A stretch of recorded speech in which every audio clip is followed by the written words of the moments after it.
Well, hello and welcome to this, the Thursday, or as we like to call it around here, the Friday Eve edition of the Todd Veinotte Show. I'm Dan Alstrand. Glad you're able to spend a few minutes with us here as we roll towards the end of the work week. Another wet commute this morning for those that are traveling to work or to school or where it is they're going. Significant, I think. Not huge, but a significant rain last night. It looks like it's starting to break up maybe a little bit out there. I'm seeing a little bit of brightness. But, of course, rain is a good news. And the really good news out of all the rain that we've been getting as of late is that the water restrictions out at Lake Major have been lifted. 122,000 customers of Halifax Water have been given the green light to resume their water use as they normally would. Just to give you a little bit of a perspective on how much rain we've got as of, or have received, I guess is probably the right way to say that. As of late, since its lowest level, Lake Major has risen by 70 centimeters. That's 2 feet-ish. Now, I've been to Lake Major. I've not been in Lake Major, but I've been to Lake Major, and it's a beautiful part of the country.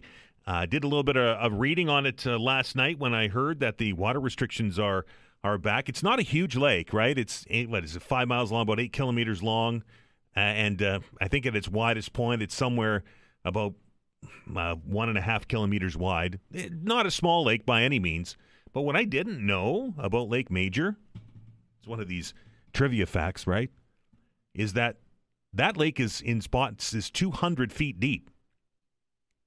That's pretty deep for an inland lake. In fact, as I understand it, according to Wikipedia, it's one of the deepest lakes in Nova Scotia.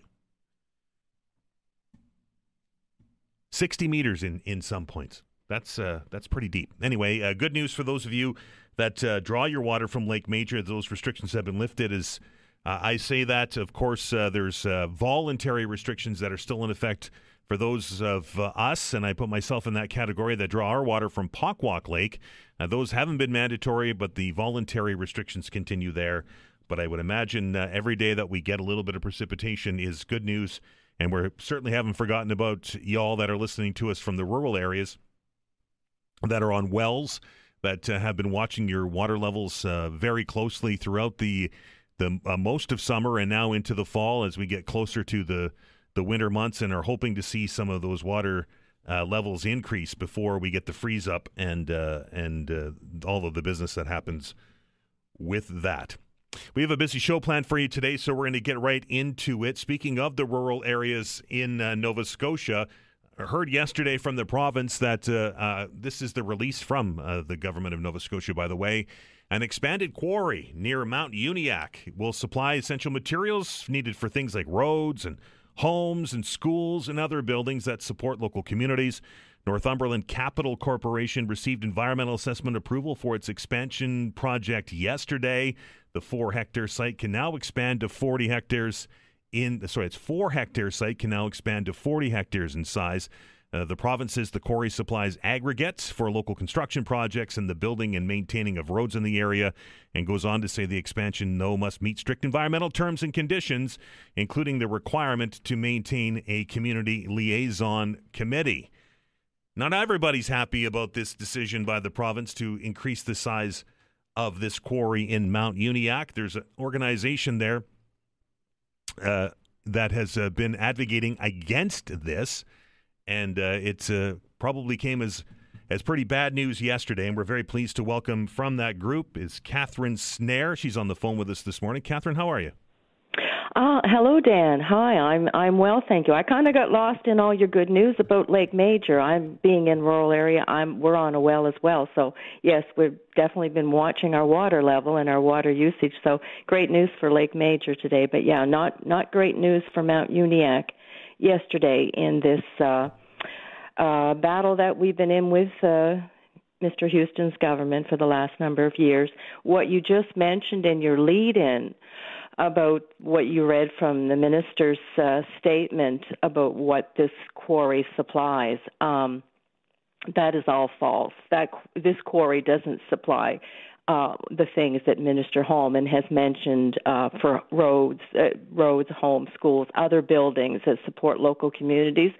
This quarry supplies a subsidiary company of Northumberland known as All-Terrain Construction. Okay. That is an HRM business that they run, a contracting business. They truck aggregate to Halifax for this business and all the many jobs going on under that business name.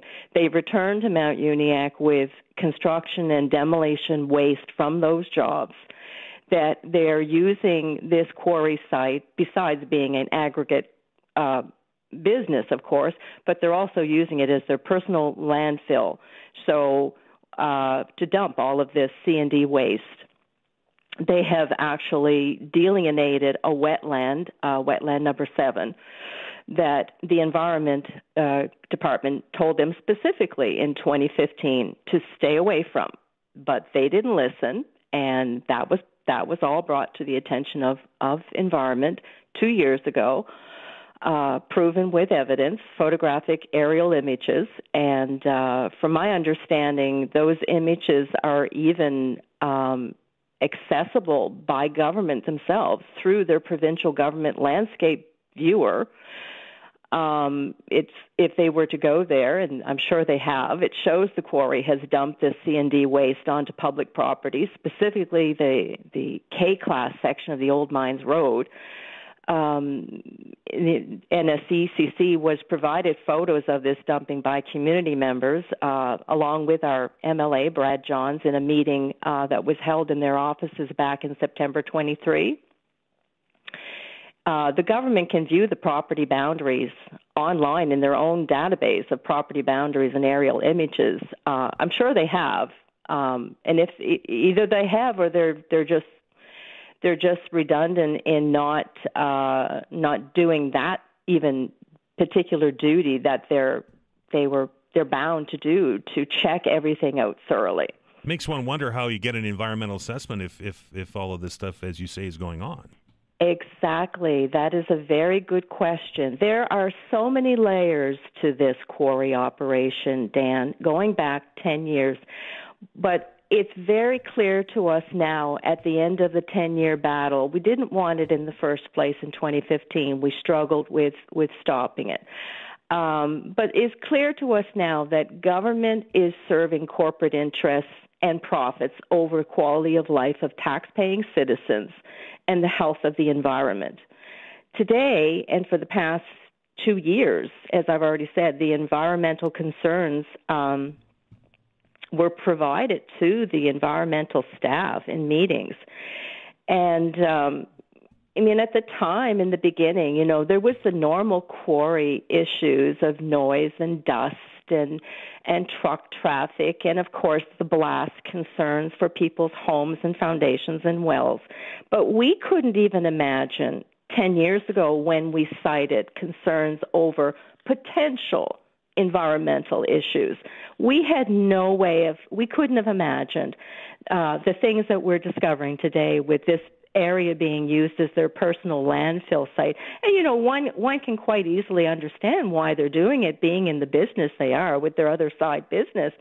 Tipping fees at landfills are quite expensive, I'm sure, for construction companies, contracting companies. So they're saving a lot of money at the environment's expense here. This is a pretty sensitive area, too, isn't it, Catherine? There's a couple of lakes. Surrounded by very sensitive, matter of fact, the area that they've just been given the approval on, the 40 hectares, contains a total of 9 other, because it's a total of 10 wetlands, sensitive wetlands. Well, the other 9, besides the one that they illegally infilled and nothing was done by environment, that should have been cause right there for not only canceling their 2015 operating approval, but it should have been cause for prosecution under the Environmental Act. Nothing was done. Instead, they actually were rewarded for doing that illegal activity. Environment actually amended their 2015 approval to allow this space that they illegally infilled, which was outside their original 3.99 hectare approval. And there's a lot more space that they've used outside of that 3.99 over the past 10 years, besides this illegally infilled wetland area. And again, all of that has, even though that itself is a violation of their 2015 approval, again, no action was taken against it. Again, would have been reason to have shut them down. For them to even be in a position today or months ago to have applied, for this expansion. You know, Catherine, we often hear of wetlands and how sensitive they are, but looking at a map that your organization provided for me this morning, the current footprint of this 4-hectare quarry, which is now going to grow by 10 times, is about 250 meters away from the headwaters of the Sackville River? Exactly. And it's not just the headwaters of the Sackville River. There is myself, I live close to Coxcomb Lake. There is an area within this new footprint. The boundary crosses the watershed to Coxcomb Lake, a lake that has somewhere in approximately 200 homes around it. And many of those people, especially the older homes or the ones that are cottages there's still a scattering of cottages around the lake, they still draw water from the lake for their household use. So there is concern that, of course, not tomorrow, not next week, or even 5 years maybe, but eventually that contamination from all of these buried wastes are going to leach into the groundwaters and seep into and find their way to these water courses through the many little brooks, cedar brooks, and you know how it works with the streams and so on. What I wanted to point out was back in September, the company's own engineering firm did water testing. It was made known to the community, and I commend this company, this engineering company, for allowing this information to be made known. That the water testing proved that there was levels of nitrate showed up 3 times the safe limit to fish and other aquatic life forms there. Yet this was not even something that was mentioned in the minister's letter. You see how they evade the things that they don't want the public to know about? Very, very interesting how they do that, Dan. Very interesting. Catherine, we're almost out of time. Obviously, a defeat yesterday, but I would imagine that the fight is not over yet. No, it's not. A lot of this information that's been provided to them was provided by somebody in our community, thankfully, who is an expert in the field of environmental, all things environmental. He works for a prestigious firm within the Halifax area as an engineer himself in environmental concerns. He is the one who was responsible for gathering all the information and things that, to this day, the important thing here, Dan, is that no one in the minister's office has ever indicated that there was any actions taken. We've to this day not known any proof of verification that an investigation of all those noncompliances ever even took place.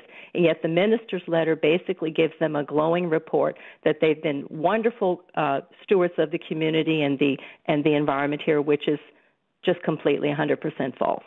Catherine, keep us updated, okay? Okay, we will. All right, thanks for having us on, and thanks for giving our community an opportunity to have our voices heard. My pleasure. Thanks, Dan. That is Katherine Schnare from Stop the Quarry Expansion in Mount Uniacke. It makes you wonder if there's construction waste being dumped at that site and all of the issues that Catherine brought forward, how this would ever get past an environmental assessment. And the Sackville River is a gem of Nova Scotia, and there's been huge amount of effort put in to protect that waterway. It's one of the only rivers that I know of in the mainland that still has a Atlantic salmon run.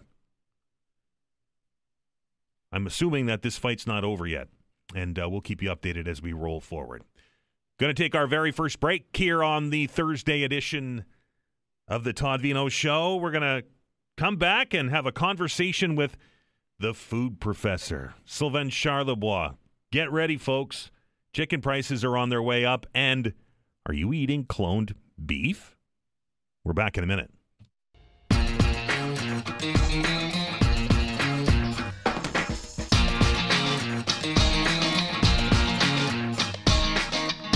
Welcome back. This is the Todd Veinotte Show. I'm Dan Alstrand, and if you've been following along with this program for any length of time, you know that my weekly or bi-weekly visits to the grocery store tend to be a sense of frustration for me. And I know it's for many of you out there as well, because it seems that every time I go into that store, it's very rare that I see something that I buy on a weekly basis that's falling down on price, other than the odd sale here or there. And I'll tell you, when we go into the meat department, I've pretty much sworn off beef now because I just can't afford it, and have gravitated to things like pork and things like chicken. But our next guest is giving us a bit of a warning that chicken might be in the realm of beef soon. And that is, of course, Professor and Senior Director at the Agri-Food Analytics Lab, Dalhousie. We know him as the Food Professor, and that is Dr. Sylvain Charlebois. Sylvain, how are you? Hey, good morning, Dan. How are you? I'm well. Chicken has been my go-to lately, and it may not be soon.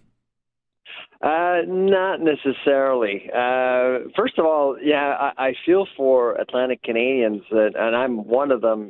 What's happening across the country is that you're seeing a growing number of discount stores opening up, liquidation stores even, products that are sold close to the expiry date. We're seeing more of these stores across the country, but not necessarily in the Atlantic, unfortunately, and that's why food inflation tends to be higher in our region versus other places. And you just said it. I mean, animal proteins are a big problem.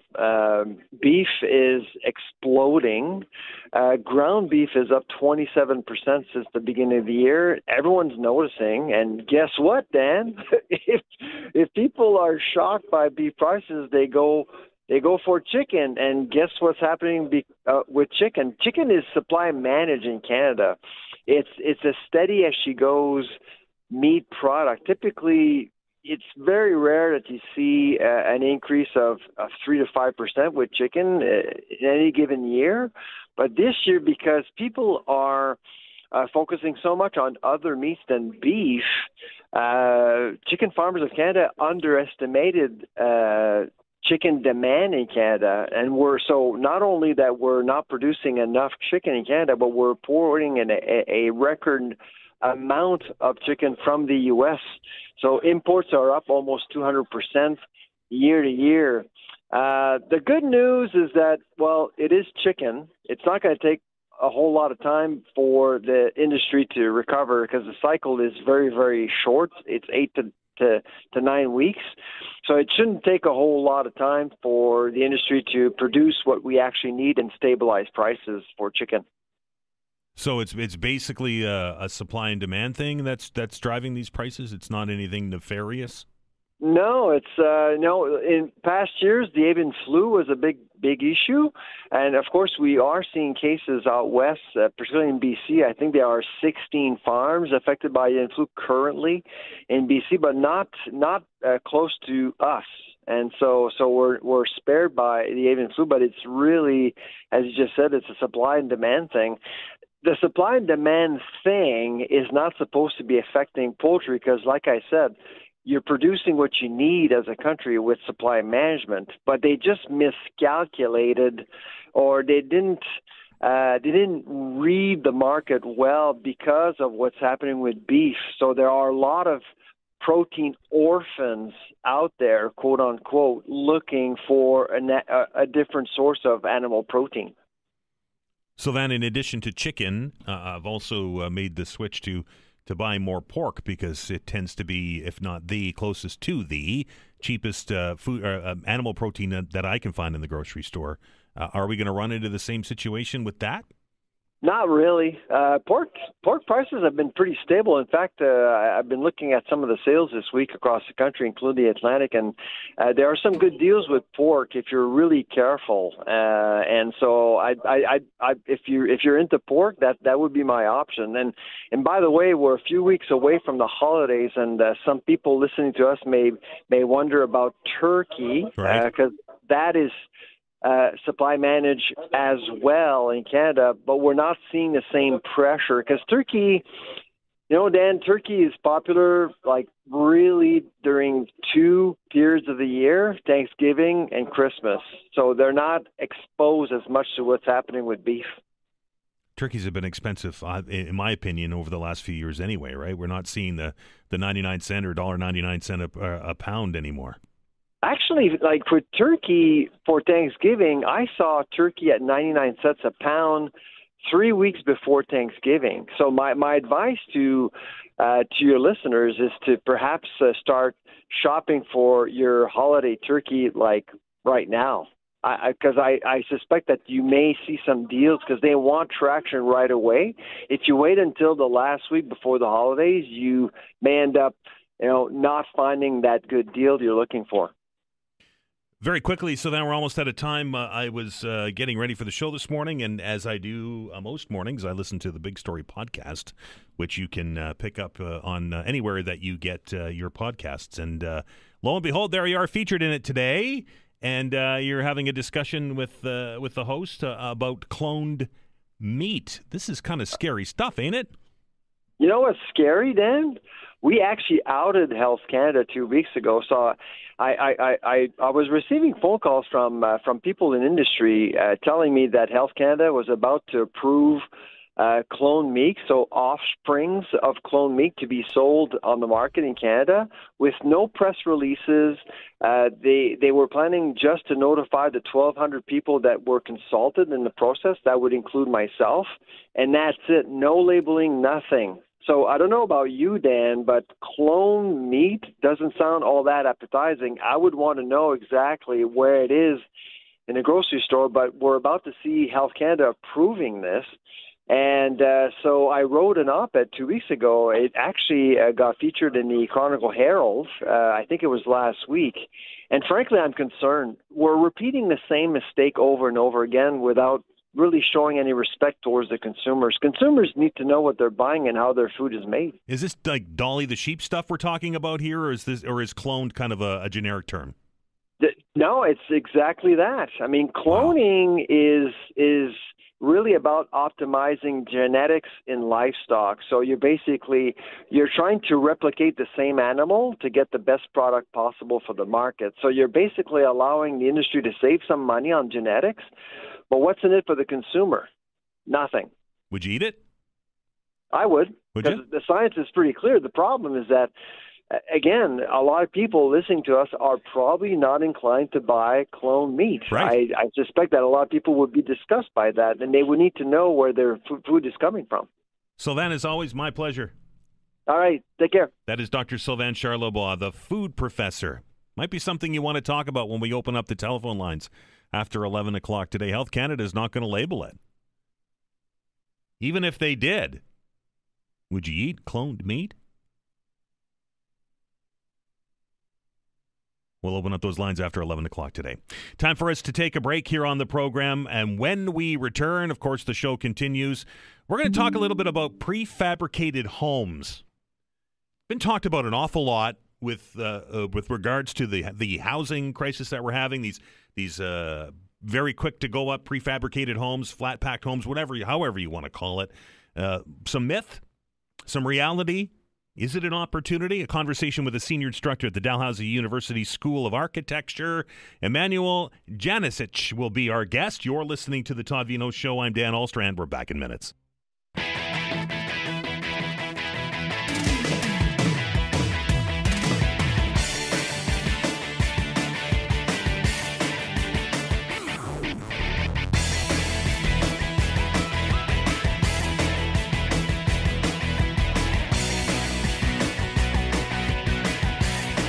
Welcome back as we roll along here on the Thursday edition of the Todd Veinotte Show. Glad you're able to spend a few minutes with us. I'm Dan Alstrand. Lots of discussion as of late when it comes to trying to find a solution to the affordability crisis, to the housing crunch that is happening in our country. And some of the plans that have been floated involve things like prefabricated homes, flat-packed homes, those kind of things. And I'll count myself into this category. Wasn't really up to speed on what that meant. Everybody kind of has a vision in their head of what a prefabbed house looks like.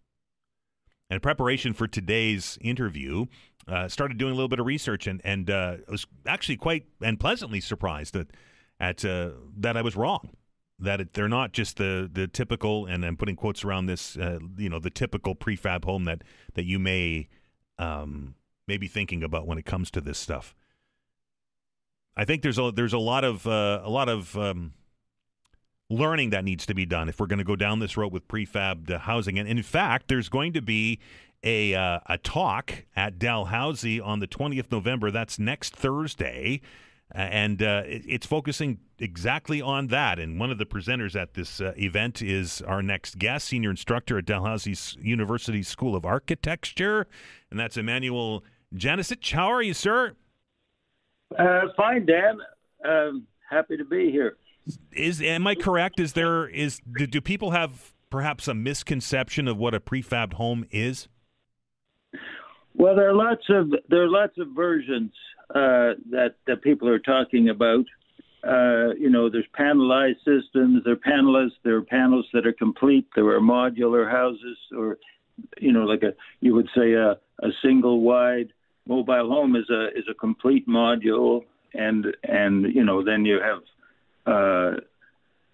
low-rise, mid-rise buildings being built where each unit is a module.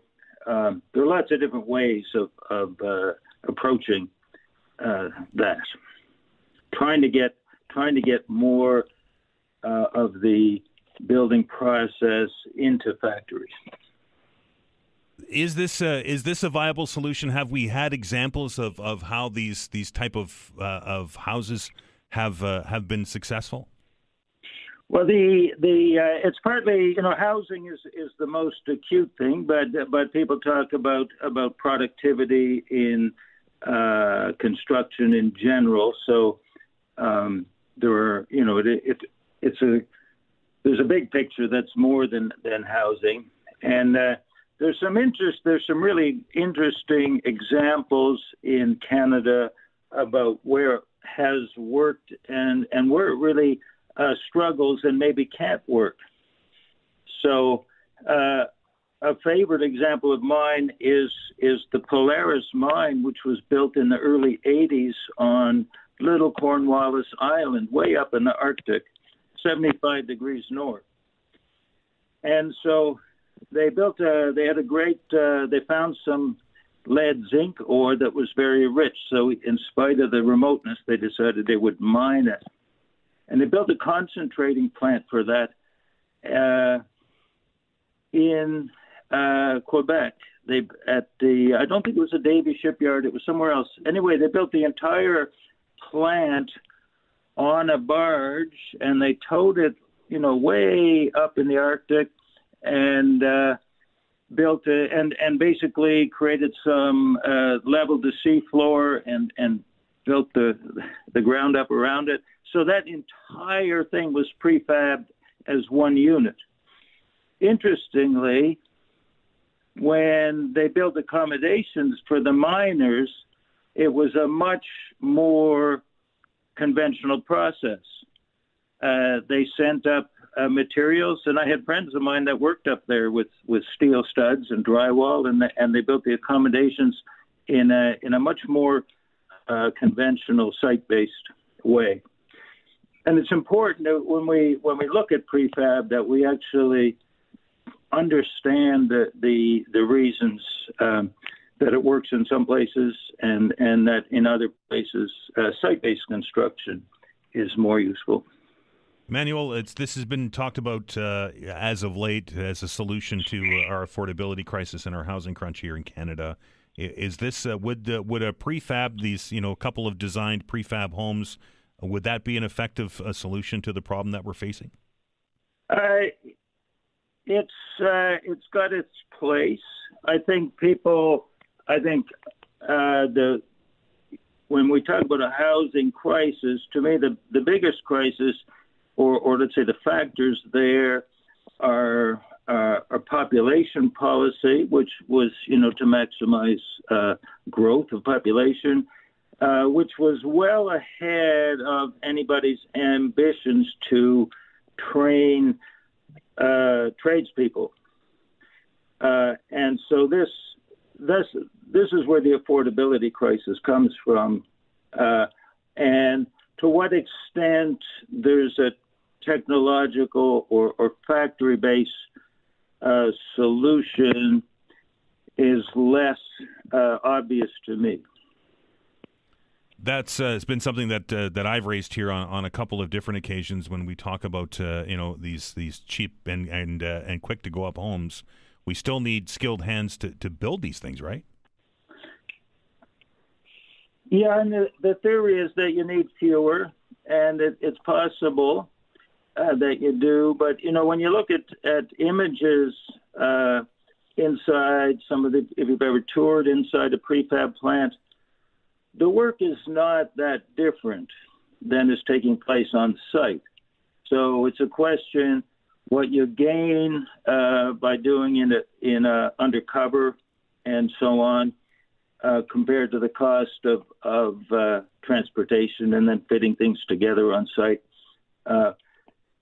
There's a trade-off, and in some places it works in your favor, and in other places it doesn't. We have I'm going to say robust prefabricated home industry already in Atlantic Canada. Is this going to become an opportunity piece for us as we move forward and more jurisdictions look at these things? Well, I think a lot depends on demand. There are economists that are telling us that the real estate market is softening. Agents are telling me that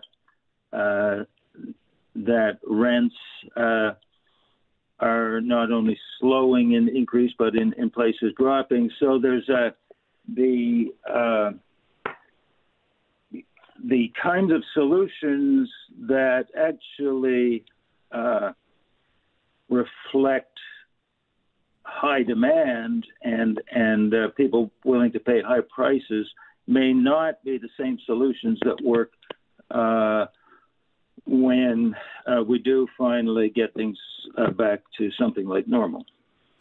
There's a public talk and discussion on this very subject next Thursday. It's going to be at at Spring Garden Road, the Ralph Magic Architecture Building, and it's at 7:00.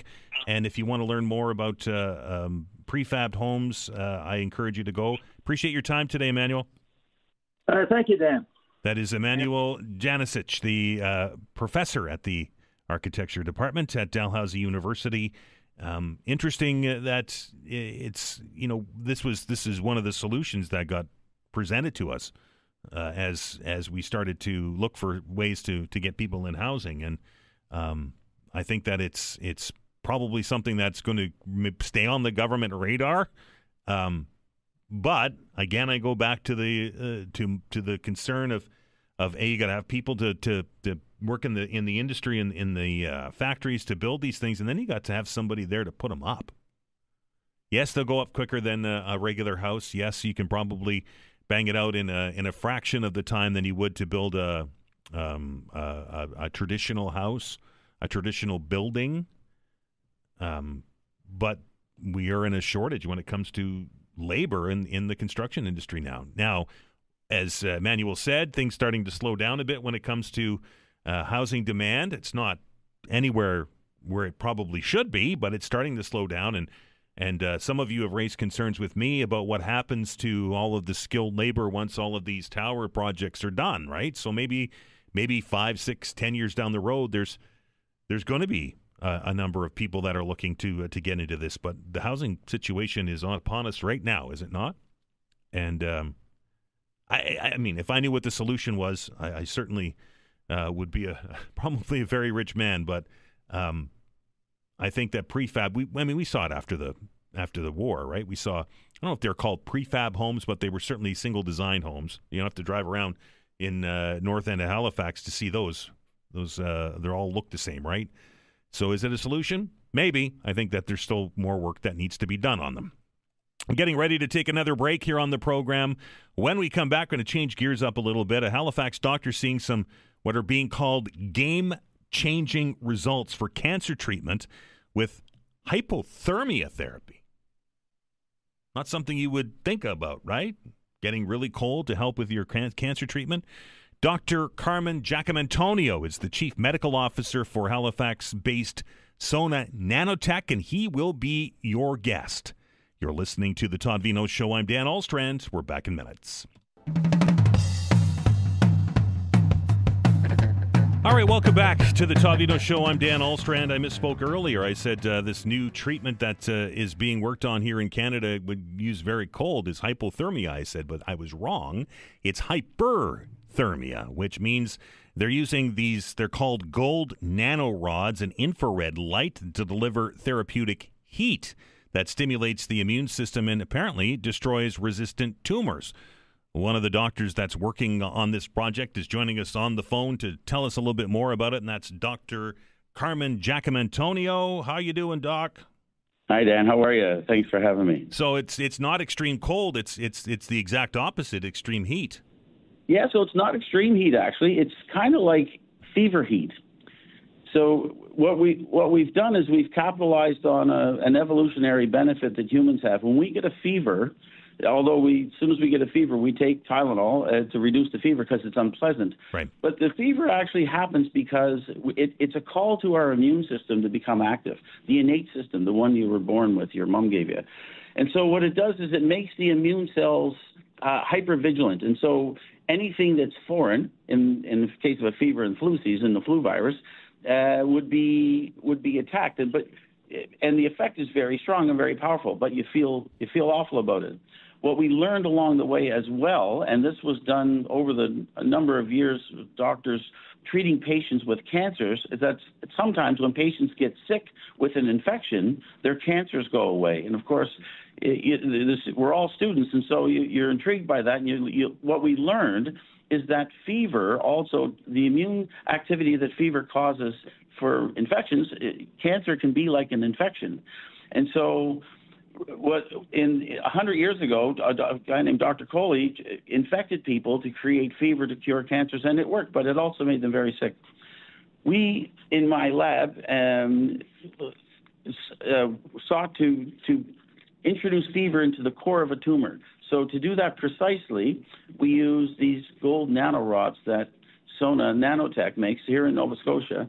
And these are uniquely biocompatible. They're not made with a toxin, so that was very appealing to us. And we use these nanorods and a near-infrared light, which is kind of like the light you would see in laser pointers.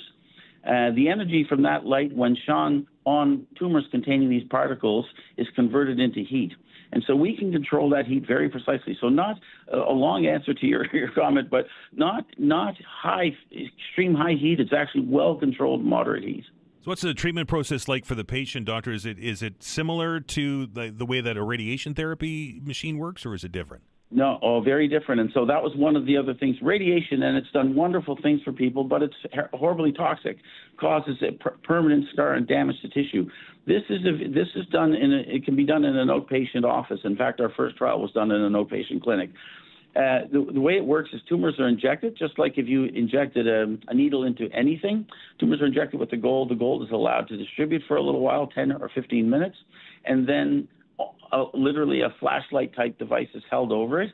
Now, the device is a complicated device that delivers 860 nanometers, and within 10 minutes, so 5 minutes of controlled heat at 42 to 45 degrees, 40 thereabouts, and that creates the effect. And what happens in cancer cells is that stress heat makes a cancer cell go into a death cycle. And that's what's broken in a cancer cell is the ability to die. That's why cancers, we consider them immortal. Of course they're not.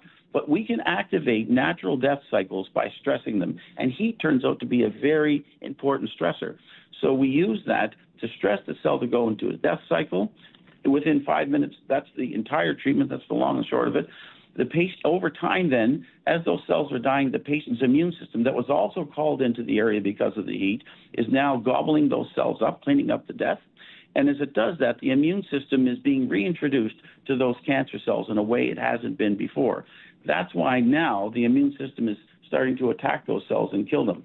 So what was initially a stress death from heat turns into an immune death from a thing we call immunogenic cell death. And so as that process continues, these cells that don't come from within the tumor, they come from your lymphatic system, the lymph nodes, like a gland. These cells have to circulate through your body to get back to that tumor. And so any cell that looks like that tumor cell that has those proteins, those signals, would be a target for those circulating cells. So it turns out we don't only treat the tumor that we've treated, we don't only cure the tumor we treated, but we treat tumors that are not actually we haven't stuck the needles in. And so we call this abscopal, but this is essentially the effect that we'd hope to seek, and we in fact saw it happen in our first trial. Is it effective for all forms of cancer or only certain types? Well, so theoretically, all forms. That story I told you about how cancer cells can't die is not unique to any particular cancer. That's the core problem in cancer. And so we've started in melanoma because that's 50% of my practice is melanoma, and it's a biology I've been studying for years. But the same would apply to breast cancer, to skin cancer, to oral cancers, to colon cancer. It's all the same problem. It's just being able to trigger that cell death in these cells that don't want to die and letting the immune system do what it does best. How have the results been? Have you had any success? Well, we're very excited. Our first trial was just completed. It was completed in South America, and I'll tell you why in a sec. And so we treated 10 patients, 8 of whom responded within the first 2 weeks, and 6 of those 8 were completely cleared of their injected tumors. And so that's an 80% response rate was far better than we'd ever hoped for. Right. But to have these things cleared within 2 weeks was just shocking. We were over the moon about it.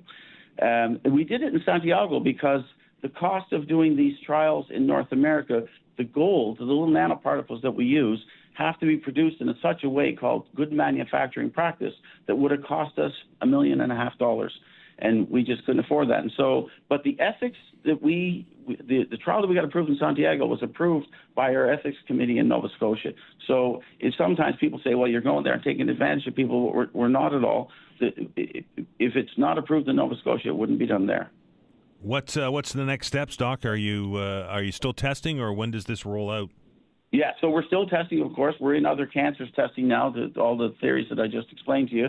But we're also, our next trial, we hope, will start in Nova Scotia. We're approved by the local research ethics board to start in the coming year. A similar trial, a more in-depth trial to look at a more granular level at the biology of this to know when it doesn't work, why it doesn't work. But it will be a local trial, hopefully in the early spring.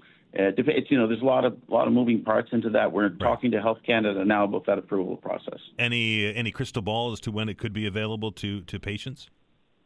Well, so the process would be to go into the next trial and confirm what we've seen.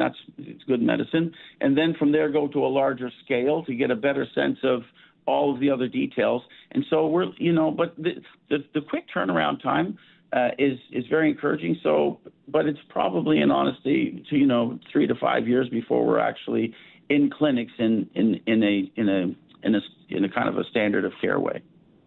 Dr. Giacomantonio, appreciate your time, sir. Thank you. That is Dr. Carman Giacomantonio, Chief Medical Officer of the Halifax-based Sona Nanotech.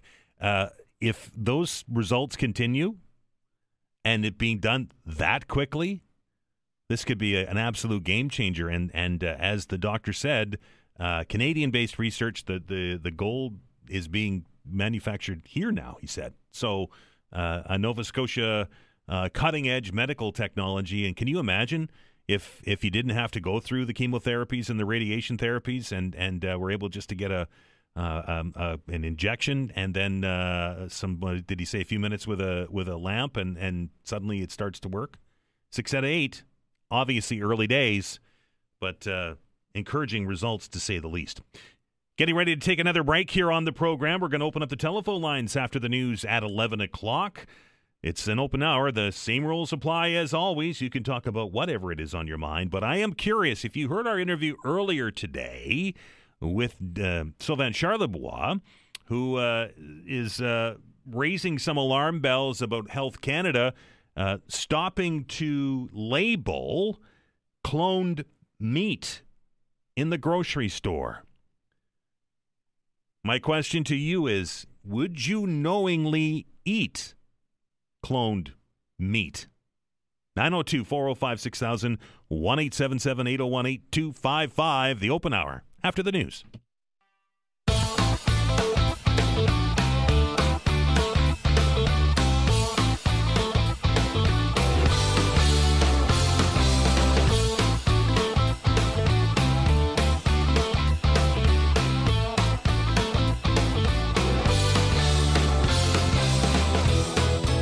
All right, welcome back. It is time now for the open hour. The telephone lines are open, 902-405-6000 or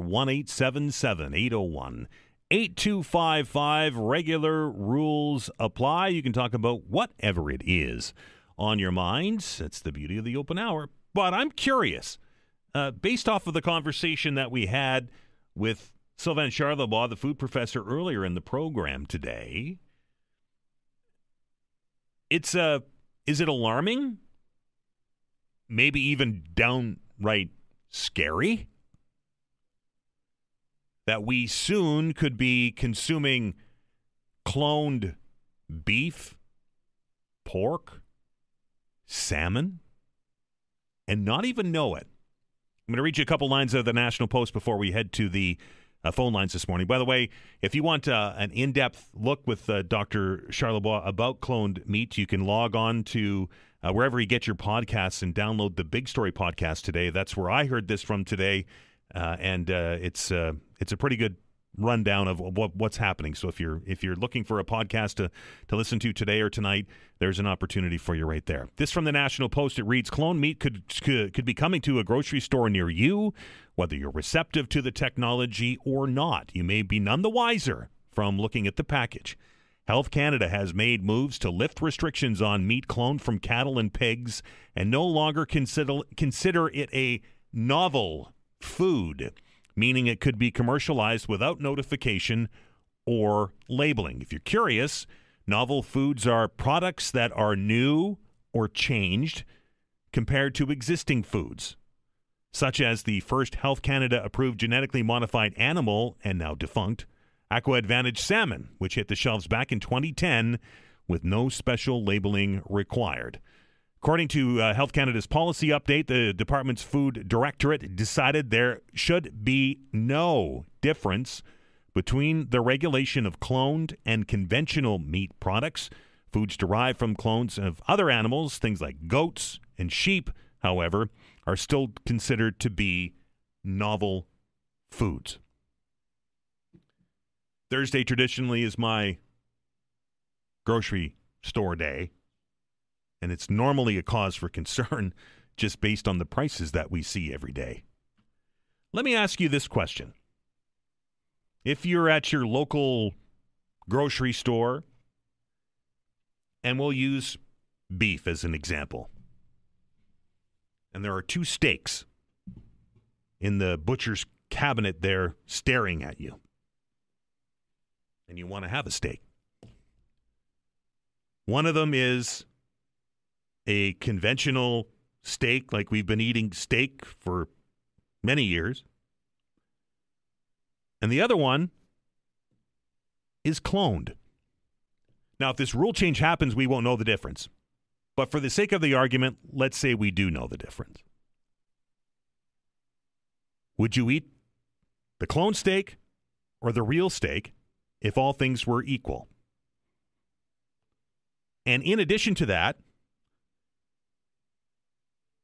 if a steak is $25, which they can be and more these days, and a cloned steak is $12, would that change your opinion? 902-405-6000, 1-877-801-8255. To the phones, we welcome Carl to the show. Carl, how are you? Very well. Thank you for asking there. I want to give a shout out to Todd. I don't know if he's listening. I'm sure he is. Any news on when he'll be back at all? Nothing to pass along at this point, man. I'm sorry. Okay. Anyway, I hope he's listening, and we got you in our prayers there, Todd. For sure. All the best. Okay, so as far as the cloning goes, yeah, I'm all for it. If it's going to bring prices down, because it's outrageous. The food, beef has gone crazy. Right. And I'll give you an example. Sure. See, when you have an animal that's a strain of family of beef, let's say, and they're really healthy, and the meat is fantastic compared to others. Cloning is a great thing. You're reproducing the exact same quality meat. And I'll give you an example. One time, a friend of mine owns an Outback Steakhouse down in Florida, and she was telling me how they get different batches. My favorite meal was the lamb chops from New Zealand. New Zealand lamb chops. This stuff just melts in your mouth. It's incredible. And I always get that when I go there. And but anyway, this one time a bad batch came in or whatever. It was just a different strain of animal, and it was rubbery. It was. I called her over, and she's like, "Oh," she took it away right away. She said, "I got some other packages that came in. We'll open a fresh new pack." And boom, it was the normal, just melt in your mouth stuff. Right. So, yeah, I think cloning is a great idea. So it would prevent stuff like that from happening if you already know what you're creating. Good point, Carl. All right. Have a good one. 902-405-6000, 1-877-801-8255. So Carl says no problem. It's interesting. I wandered around here during the news break and had a couple of conversations with my colleagues, and there were some eyebrows raised, I will say. But then the next question that was fired back at me was, well, is it cheaper? So you may have a concern about it, or it may be just, people have concern about things that are different, right? I understand that. But price point, right? If you could get as I said, if you could get a steak at half price of what a regular steak is, because it's cloned, then that might change people's opinion. My personal opinion on the whole thing is that if we're going to have cloned meat in the system, and Health Canada is obviously going to regulate it and inspect it like they do with regular beef or regular pork or with salmon, then why can't that be on the label? Do you remember the outrage that was short-lived, but the outrage that happened when some of the grocery stores in town started selling Australian beef or Mexican beef, and people were concerned about grading and if it was at the same standard? That stuff got put on the label. Why couldn't we put that this is comes from a genetically modified animal? We eat genetically modified stuff all the time, folks. Somebody told me once that bananas, not the organic, but the traditional banana has seeds in it, bigger seeds than the ones that we have now, and they have been genetically engineered to reduce the size of those seeds. Now, I've never had a banana with bigger seeds in it, but we eat genetically modified food all the time. There's wheat crops have been genetically modified to be pest resistant. So it's not like we're doing this for a first time, right? But I think it's a different realm when we're actually buying a raw material, right? And that being I know bananas were raw material, but it being animal protein. And I'm curious what you think. 902-405-6000, 1-877-801-8255. We're back to the phones after the break.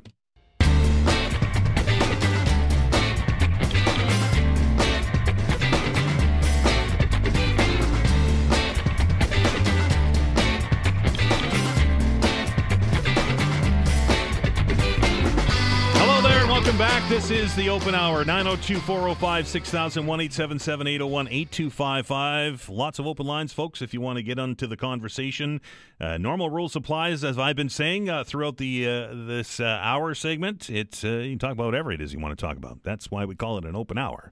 But I am very curious as to your thoughts on Health Canada's decision to stop labeling cloned meat, and if that concerns you as you get ready to go to the grocery store for the weekend. 902-405-6000, 1-877-801-8255.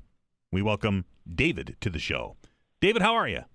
Good, Dan. Dan, thank you. The reason I'm calling is I read an article on the CBC website about the Competition Bureau launching an investigation into land covenants here in Nova Scotia. Right, I read the same one, yep. Yep. Yeah. So that definitely caught my eye. And I mean, I guess it's sort of, also a particular problem here because Sobeys is such a landholder, so they can use that sort of power to then sort of, create favorable terms within the grocery market for themselves.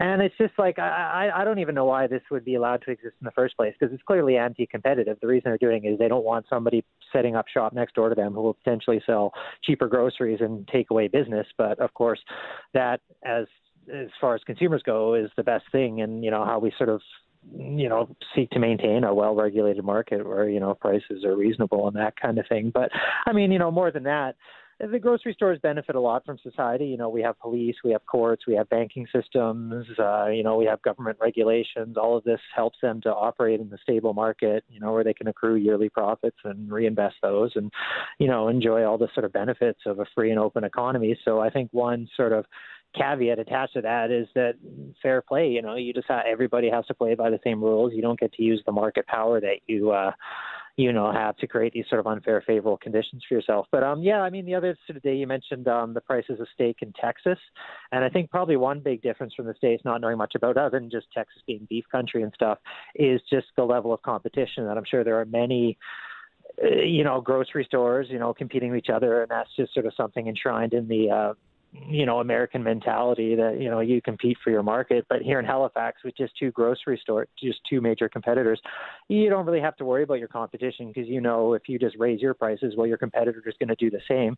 But if you have a lot of different operators, well, there's a much greater chance that one of them is going to say like, hey, you know what, let's not raise our prices and increase our market share and take away a little business from some of these other guys. And there have been some examples of the big grocery stores coming together and getting caught fixing prices, right?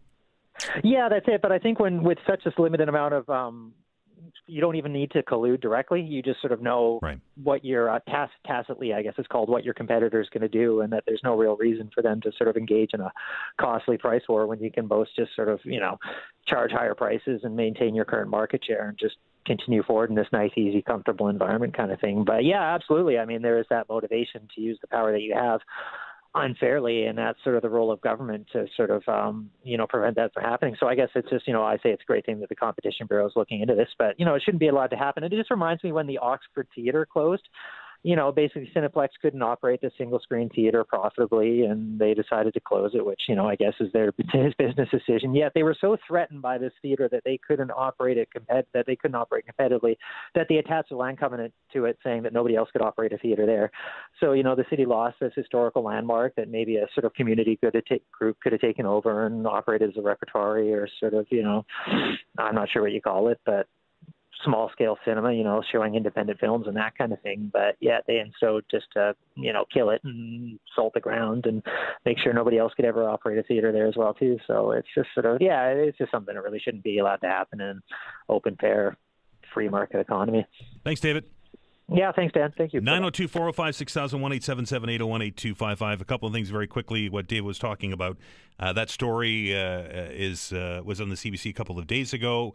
There was an investigation that's underway into that very subject that David was talking about.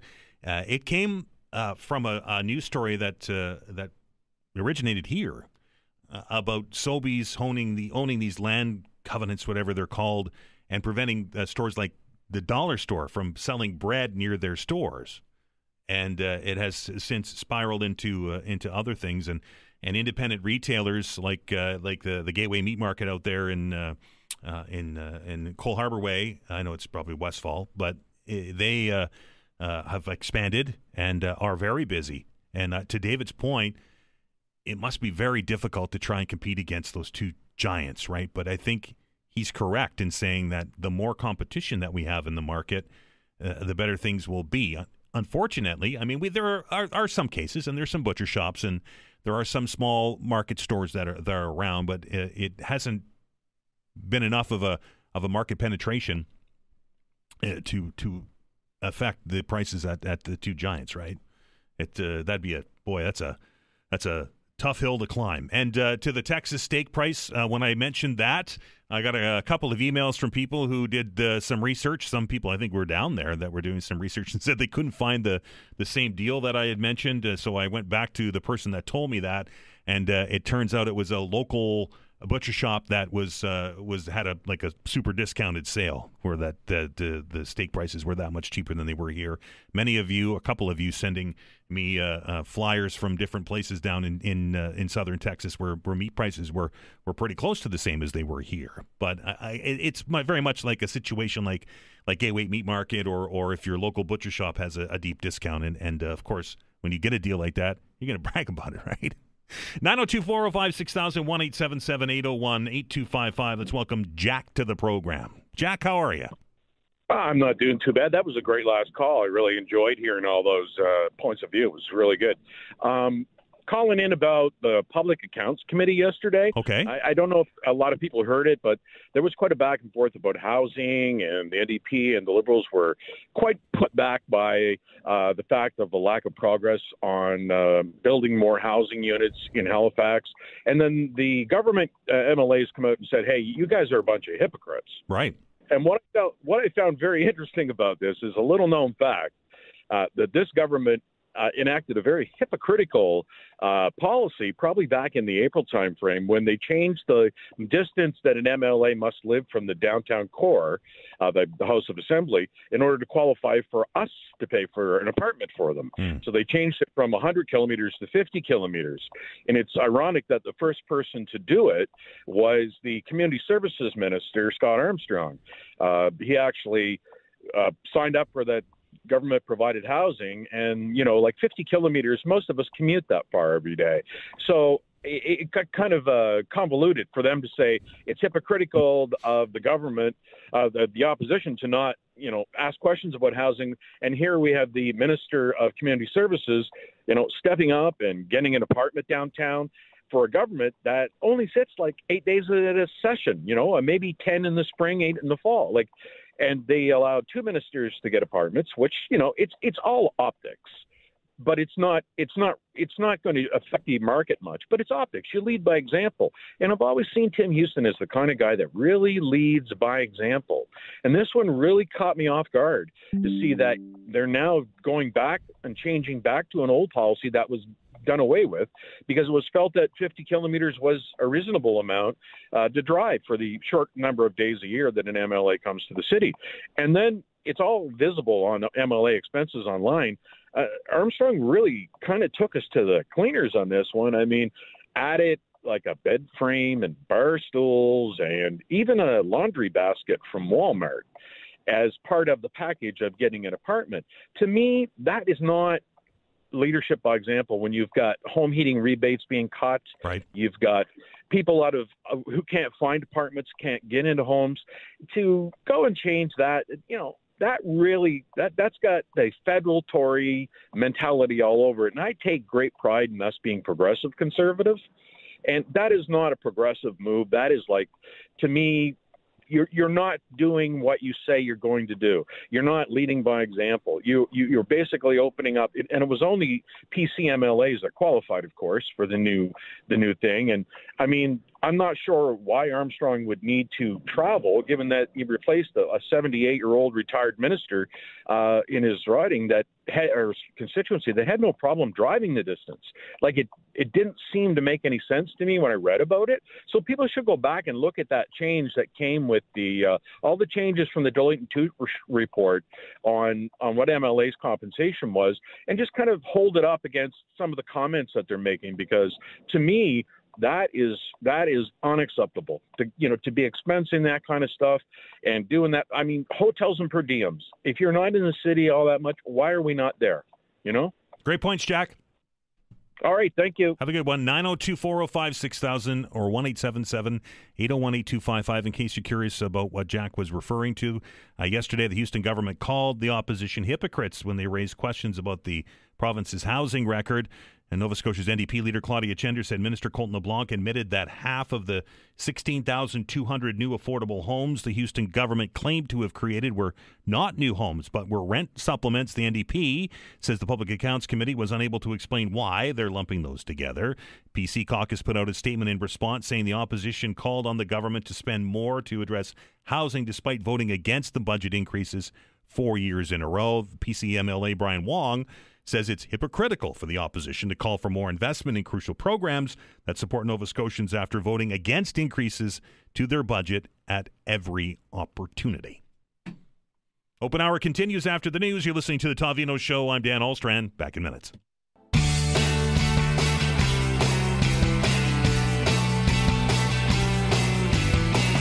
Welcome back. The Open Hour continues. 902-405-6000 or 1-877-801-8255. Those are the numbers. Let's try Gordon again. Gordon, are you there? Yes, I'm here. How are you doing? I can hear you loud and clear, sir. What's on your mind? Want to comment about the gentleman who spoke about the lack of competition for groceries. Sure. He continued to say that there are just Sobeys and Loblaws, the two giants. Obviously, he hasn't been in Costco that sells a lot of product. He hasn't been in Walmart that sells a lot. Yep. He hasn't been in Giant Tiger. I mean, there are three competitions there. And I don't think if you build one more grocery chain, it's going to change anything. Years ago, we had various stores, the Capital stores and the co-ops. People didn't support them. They wanted to go to the big ones. So, one more store is not going to make a hell of a beans difference in the pricing. Gateway are extremely busy. They sell basically local beef. Yep. Their meat is from grade AA down. You don't get the AAA. And also they can sell product a lot cheaper because, first of all, they don't have a large display of other products. So when you go there, they have great prices on chickens and pork and beef, which is local, which is great. But go in there and see if you're buying a avocado or buying something else. So there's a lot of overhead in the other stores. Gateway is a great place to shop, and it'd be nice to have a few more around. But you have to go elsewhere to buy other products. And, one more grocery store will not make a difference. Ask the Newmans that own Capital Store. They had several of those. People didn't go there. So they're no longer in business. It's nice to say I want somebody, but if you don't use it, you lose it. So anyway, that's all I have to say. There's still a lot of competition for groceries around if you want to go.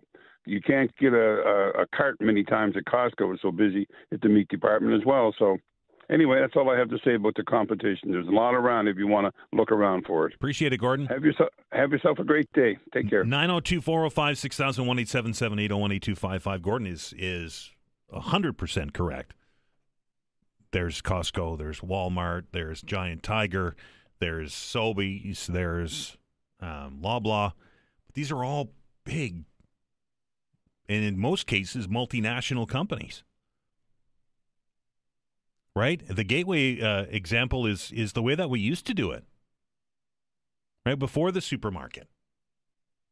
I can vividly remember going to the butcher shop and then going to the vegetable stand and going, or to the stand, to the vegetable market, and then having a corner store for everything else. Yeah, the prices were more expensive, but that was the option that we had. And one of the reasons why these big box stores exist is because we became a car culture, right?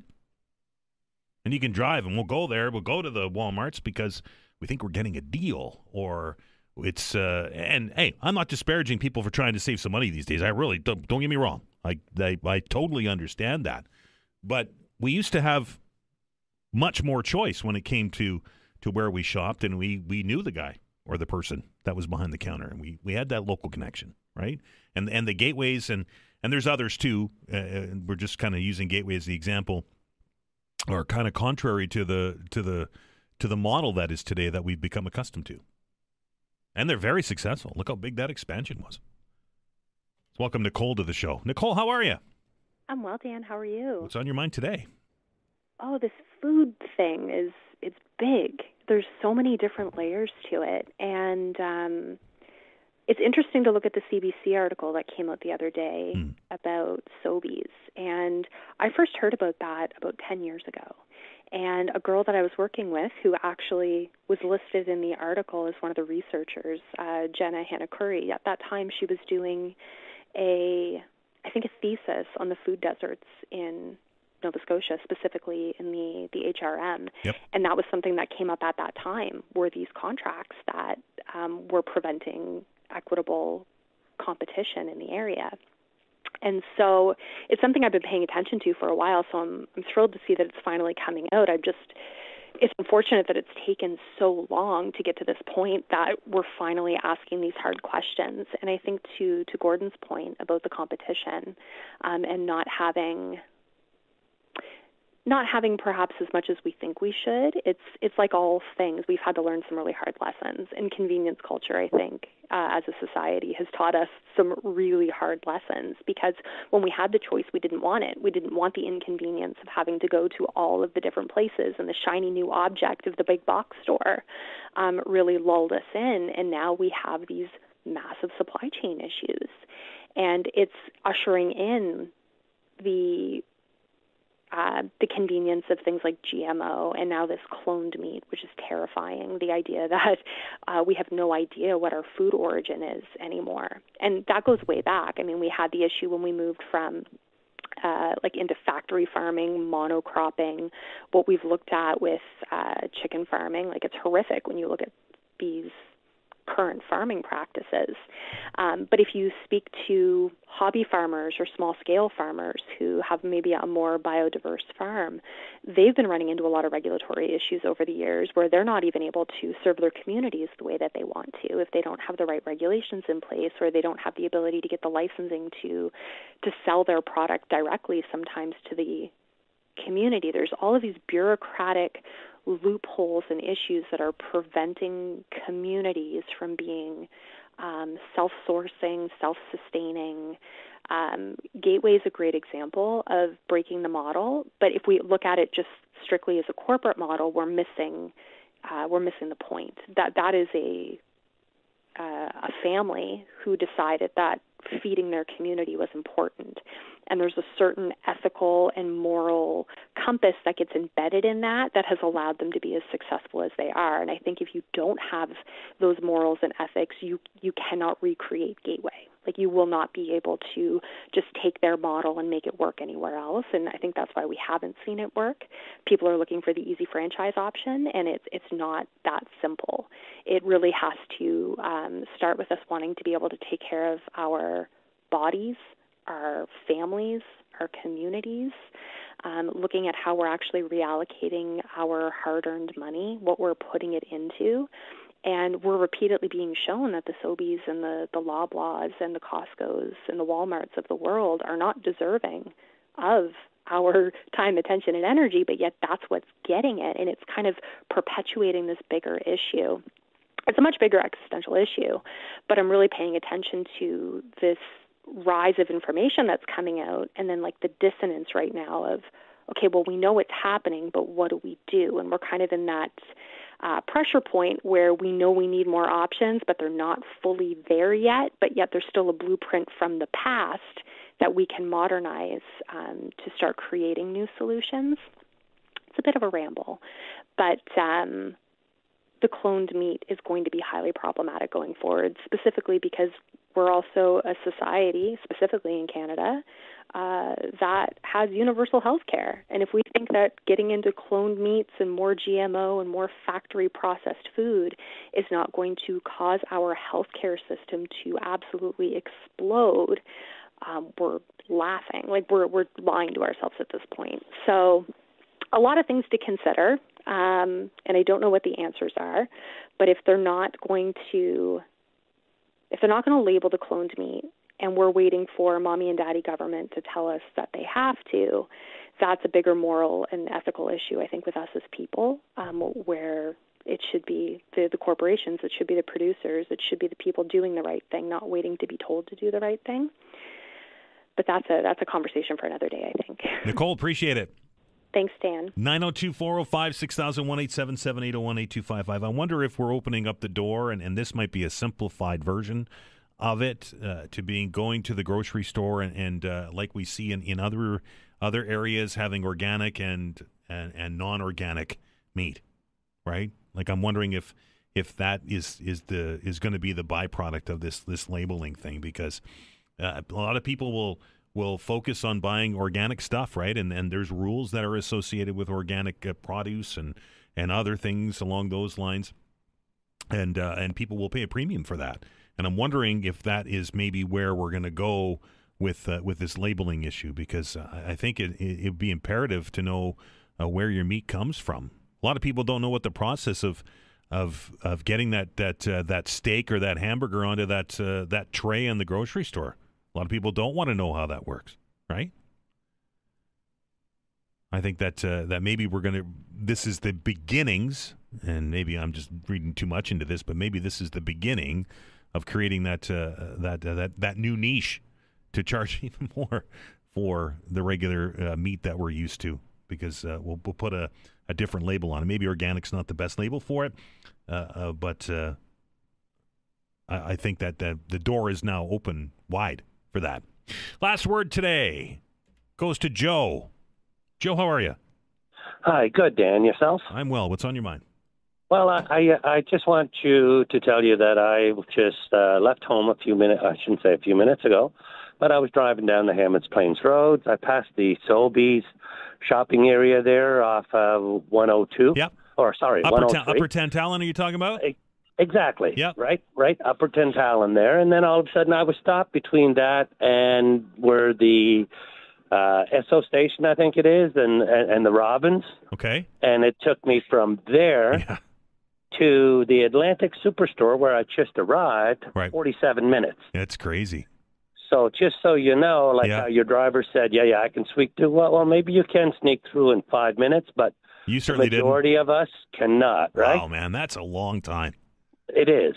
Now on with regards to the meat thing. Yep. I just want to know. I just want you to know that I will not buy it. Okay. Okay. I do follow a strict nutritional plan. It's not a diet.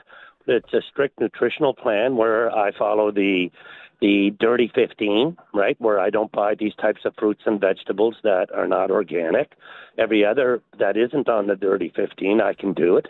I can willingly buy it, but I do buy my organic chicken, for example, at Costco, and I just separated it today because I was there yesterday, and I freeze it in advance. And for $42, I got 7 good-sized chicken breasts, and I also got all the tenders from it. So I got 8 pieces of good chicken. Do you see what I'm saying? Yeah. For $42, do the math.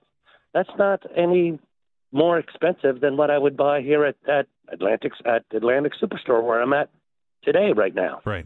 Right? Now, I don't buy any beef at Costco because it's just too thick for me. I don't like a stick that's 3 inches thick. That's called a roast to me, right? Yeah, fair enough. Right? You know, you've seen them there, right? Yeah, absolutely. Yeah, but I do go to a place called the Free Range Store. They're on Larry Utech. And, when I do go there, a lot of times it's all grass-fed beef. They have organic chickens and stuff, but they're grass-fed beef, and I buy my hamburger there. And, for example, when I went there this week, like there is most times that I go there, you buy one, and then you get the second one at 50% off. I ended up buying 2 2-packs of 2-pound beef and 4 packs of 1 pound. No, sorry, 2 pounds. So, and it cost me $35. So I got 6 pounds of grass-fed hamburger, lean, not, lean hamburger for, I think it came out to about $36, if I remember correctly, which makes 6 divided by 36 is 6. That's not a bad price to pay for lean ground beef that's actually grass-fed. So you can do it. Now, you do need a car to drive to Costco, because I don't want, it's not that I don't want, but it's very inconvenient to do your grocery shopping by a bus, especially if you have to go to more than one place. Plus, I don't think that I don't know what the bus schedule is to go to the Free Range, but it can be done. You just have to shop around and look around, and once you find the right butcher, stick with them, And at the end of the day, when I do want to buy my steaks, I'll say to them, I want 4 T-bones, all a half inch or less thick, instead of having the 1 T-bone that's 1 inch to 1.5 inches. Joe, I'm up against the break, brother. I appreciate the call. But that's my point. Then I get it. 902-405-6000, 1-877-801-8255. Remember that number. We're going to do this again tomorrow. What didn't come up today, and I'm surprised it didn't very quickly before we head to the news, is that there are some farms out there, and there are some butchers in town that will have farm-to-your-door service, right, where they deliver whatever you subscribe to it. It's a subscription program, and then you know where your your vegetables and your meats and those things are coming to. But buyer beware. Keep an eye out for this because who knows what or where that steak or that pork chop or that piece of salmon's coming from. We're going to take a break. On the other side of it, you know what goal ball is? Well, it's a really interesting sport, and it's designed for people that have trouble seeing. And we're going to dig into that when we come back after the news. You're listening to the Todd Veinotte Show. Back in minutes.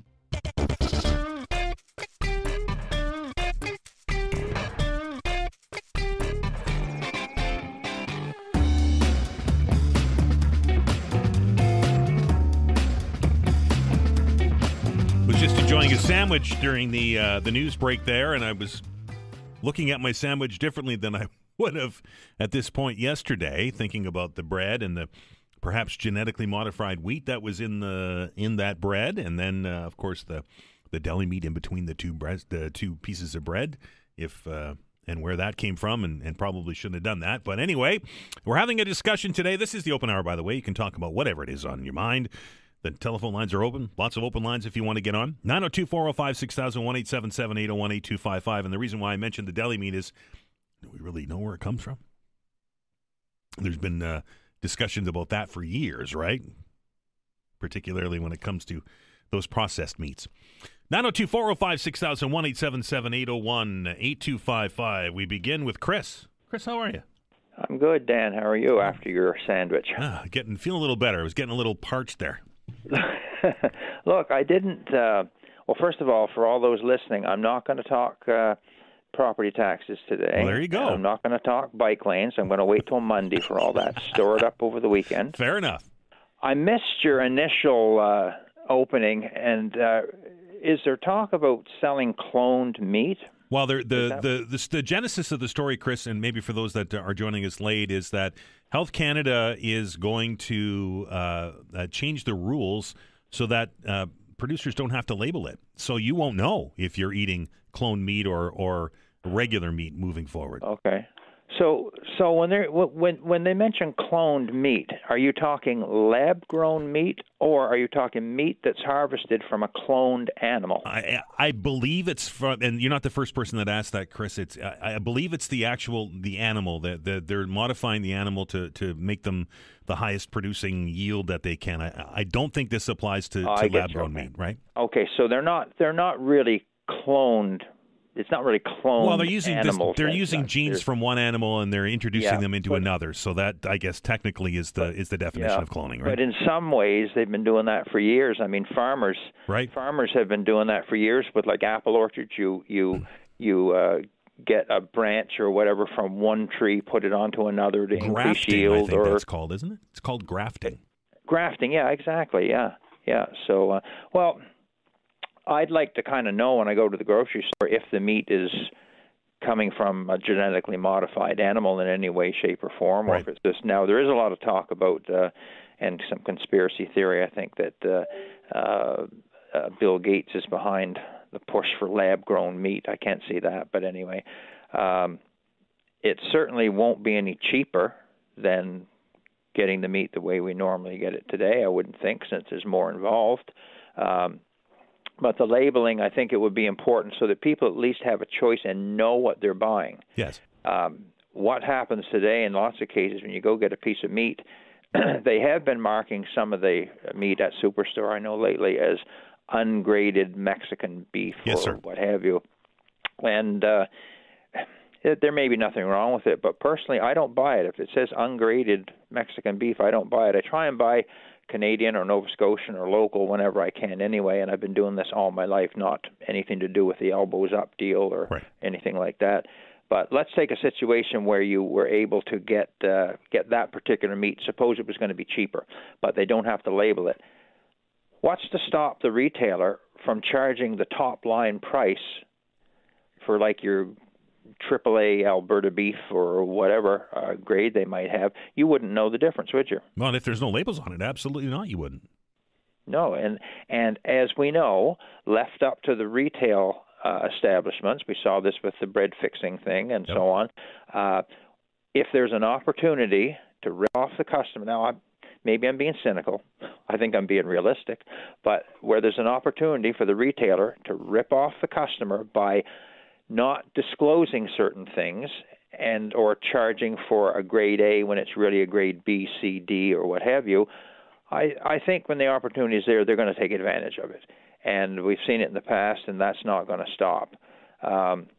It's great to see that Gateway Market has enlarged and so on. Have you been over there, Dan? Or yes, do you I ever have. Get over? I was quite impressed with the new building, to be quite honest.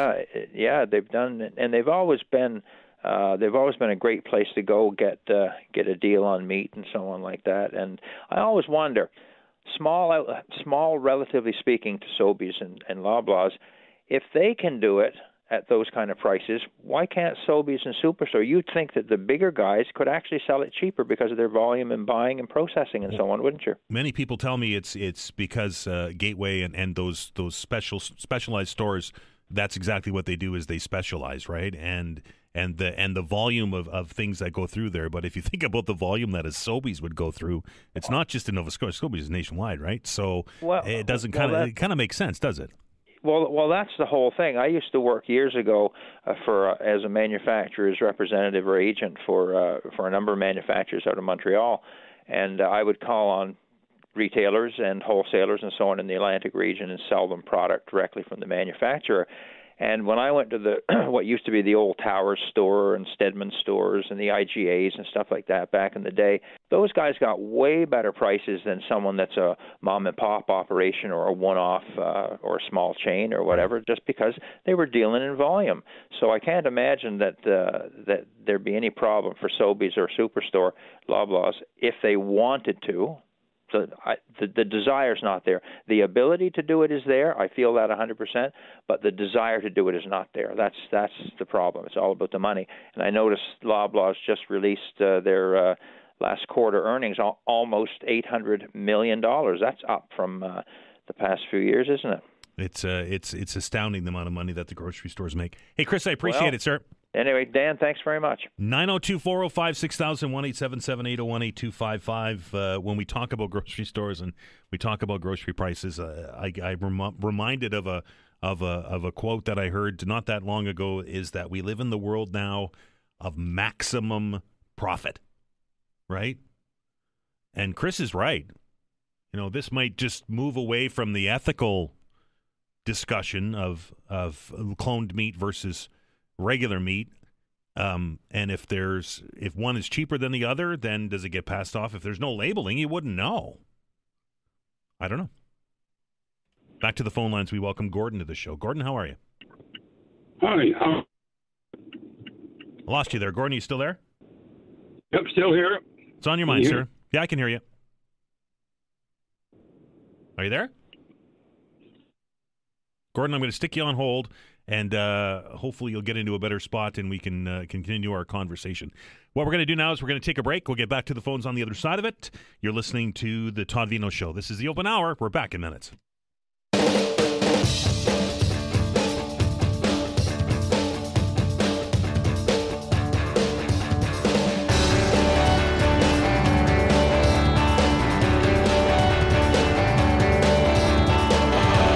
Back to the Todd Veinotte Show. I'm Dan Alstrand. Coming up at the end of the month on the 22nd and 23rd of November, there is going to be a tournament, and it's the only competitive parasport event of this kind in Atlantic Canada, and it's called Goal Ball. It's the 9th Nova Scotia Open Goal Ball Tournament.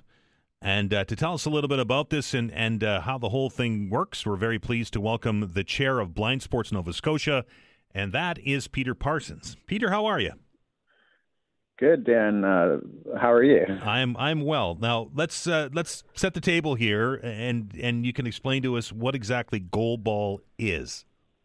So goalball is a Paralympic sport that's designed exclusively for the blind and visually impaired. It's actually one of only two Paralympic sports that isn't adapted from another sport, like an able-bodied sport.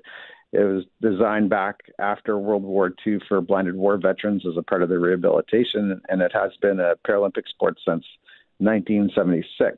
So we have, our men's and women's national teams. And just recently, actually, I came back as an assistant coach at the Youth Para-Pan-Ams in Santiago, Chile with our junior national teams.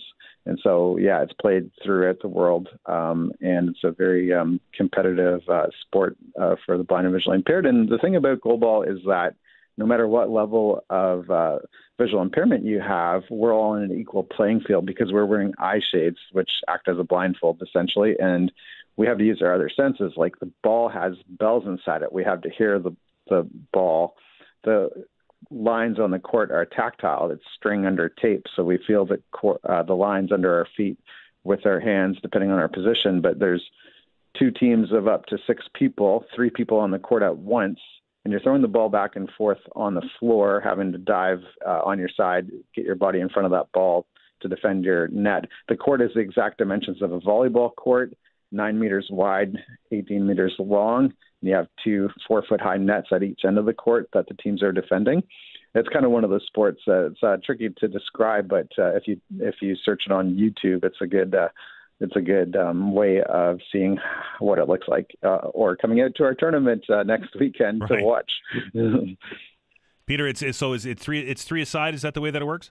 Yeah, 3 aside on the court at once at a time, and you can have up to 6 players on the team. So you have a center and 2 wingers, and how it works is the center is like 1.5 meters ahead of the 2 wingers if you're all in position. So that way, when you go to dive for the ball or slide for the ball, you overlap. So you have to maintain your orientation on the court using the lines as well as the net as well. So no goalie, right? You're kind of defending it as a defenseor or as a winger, or how does that work? Yeah, so basically, essentially, like all 3 of you are like the goalie. Right. Your 3 of you are defending that 9-meter wide net, unless a penalty happens, and then your 2 teammates would step off the court in the case of a penalty. Then usually, like when you're playing 3-on-3, you're covering that 3 meters each of that 9-meter wide net. So you might be down on a knee or on your hip, basically ready to slide each direction to cover your area of that 9-meter net. But on a penalty, you would be starting usually from standing because you have picture kind of like a soccer goalie defending a penalty kick in that sense.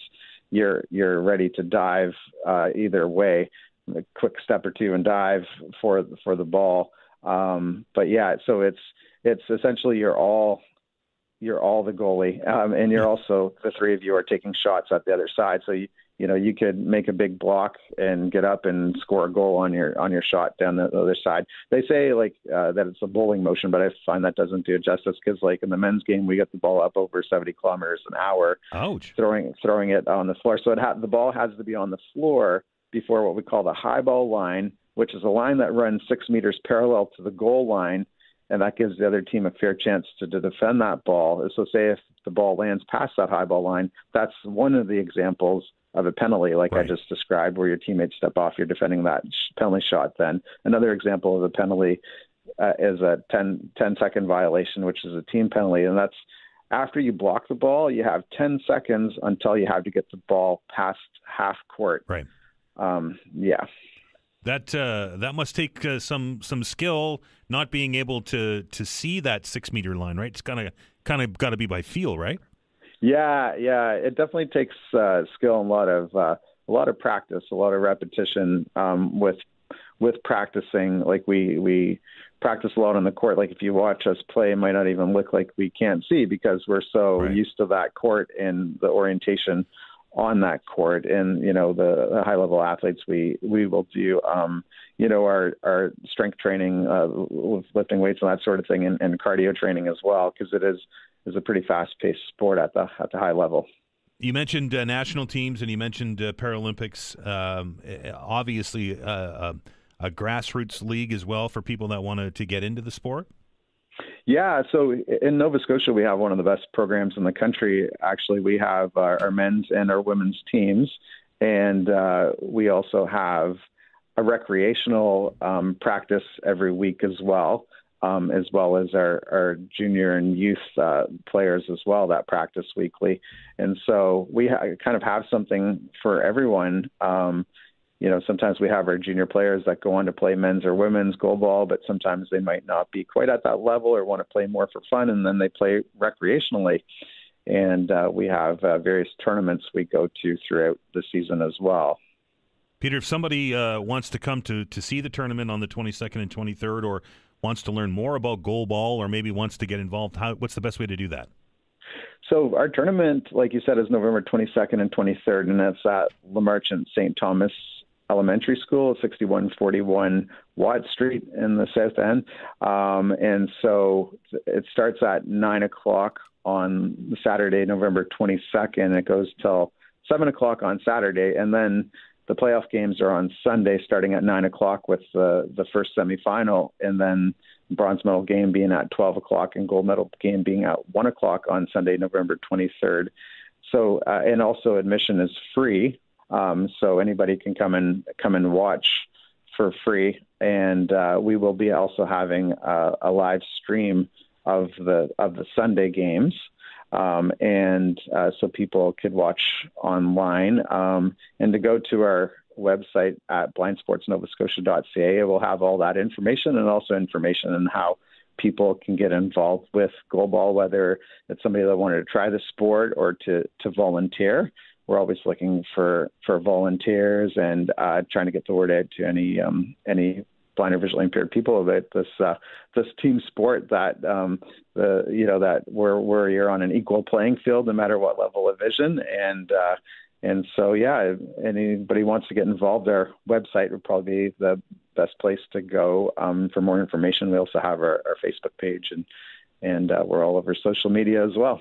Peter, appreciate you bringing this to our attention, and best of luck with the tournament. Thank you. That is Peter Parsons, the chair of Blind Sports, Nova Scotia. Going to switch gears, but stick in the sports realm. When we come back, the PWHL is coming to Halifax as part of their Takeover Tour. The Executive Vice President of Strategy and Business Development at Events East is Suzanne Fougere. She's going to join us when we come back. You're listening to The Todd Veinotte Show. I'm Dan Ahlstrand. We're back in minutes.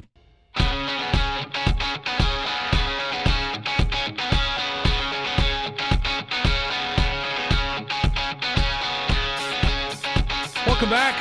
Dan Ahlstrand along with you here. This is the Todd Veinotte Show, and the PWHL is alive and well in Canada, and we're going to get an opportunity to take a look at a couple of the premier franchises of the PWHL when they do their Takeover Tour, and it's coming to Halifax in December and again in January, and it will be, of course, down there at the Scotiabank Centre. We're very pleased to welcome to the program to tell us a little bit about it is the Executive Vice President of Strategy and Business Development at Events East.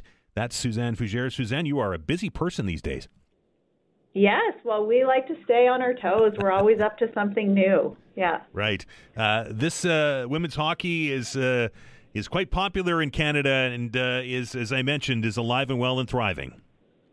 That's right. I mean, it's been amazing. We've been watching the PWHL for a while, and it's been amazing to see the expansion of the league, the excitement that they're generating across North America, and the growth of the women's game. And, you know, we're the first stop on the Takeover Tour this year, and you can see that they've expanded the tour to 16 games and sites, and we're just really excited that we have an opportunity to be part of that. A couple of opportunities, right? We're going to have a game in December and a game in January. That's right. So December 17th, we have Montreal taking on Toronto to kick things off, and that's really the kickoff of the tour. And then on January 11th, we'll welcome Ottawa, who will be taking on Boston. So some of the very best in women's hockey, and lots of familiar Nova Scotia faces, too, that are going to be around Scotiabank Centre as part of those games. Right, both those squads have some Nova Scotians that we're very well aware of and proud of. That's right. We'll, and I think folks will know these names if I say them. But we've got Blair Turnbull from Stellarton. She's the captain of the Toronto team. Allie Monroe from Yarmouth.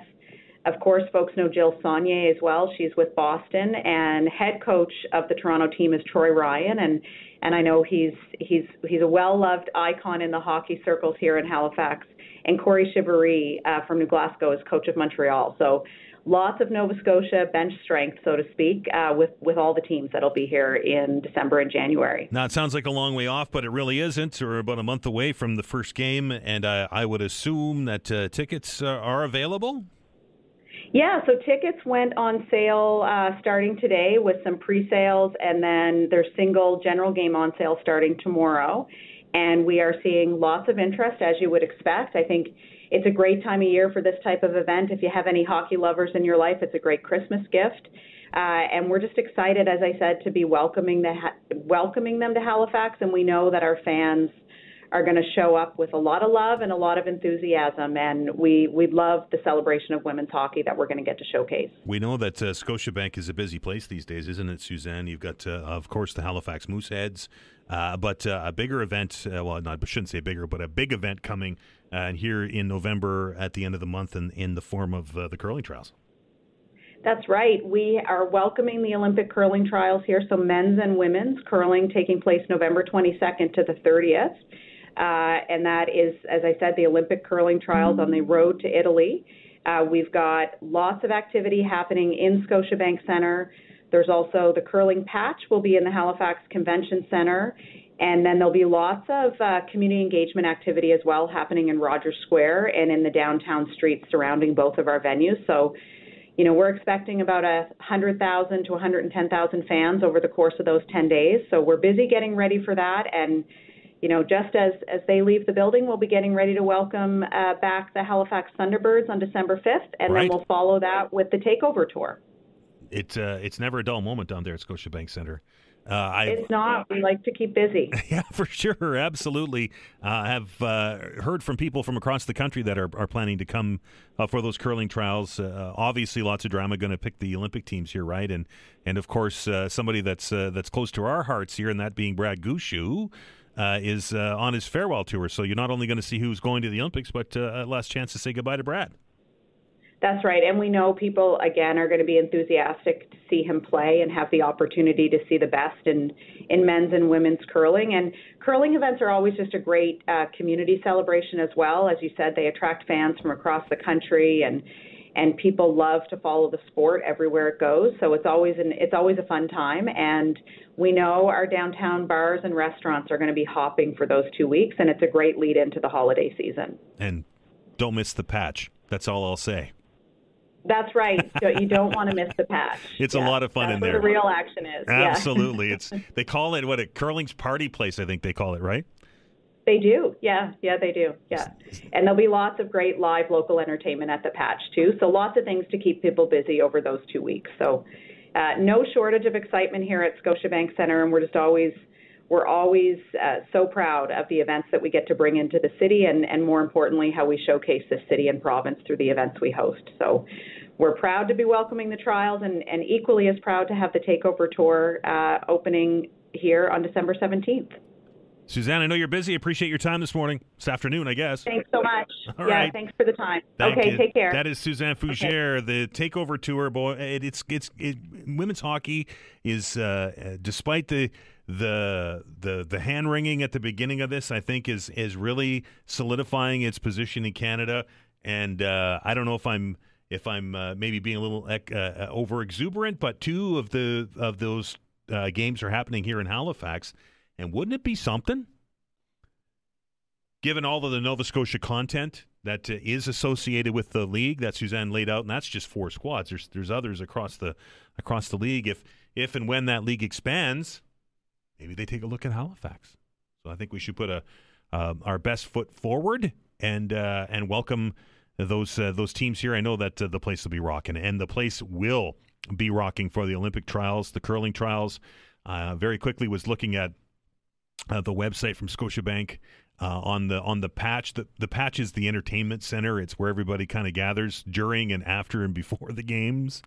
And there is some pretty significant local talent that's going to be performing there. I'm seeing names on this list like Dave Sampson. I'm seeing names like Signal Hill. I'm seeing other names like the Mellotones, and the list goes on and on and on. Somebody different every day, because we are blessed in our part of the world to have so much homegrown talent here, particularly in the musical field. And there are people, I know that there are people coming from British Columbia right through to New Brunswick that are on their way here, and of course many from Nova Scotia that are going to be here for those trials.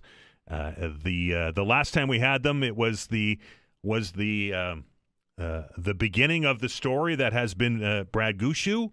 And, of course, we know that story very well. And now this is the farewell edition of Brad Gushue, who's on a farewell tour. And who knows? Maybe he wins it. Maybe he goes to the Olympics again. Wouldn't that be something? We are going to take a break. The show's going to continue, though. On the other side of that break, a conversation about addictions. Addictions Awareness Week is coming up, and there's a big conference coming to Halifax that we want to shed some light on. Dr. David Martell, who's the physician lead addictions medicine at Nova Scotia Health's mental health and addictions program, will be our guest. You're listening to the Todd Veinotte Show. I'm Dan Alstrand. We're back in minutes.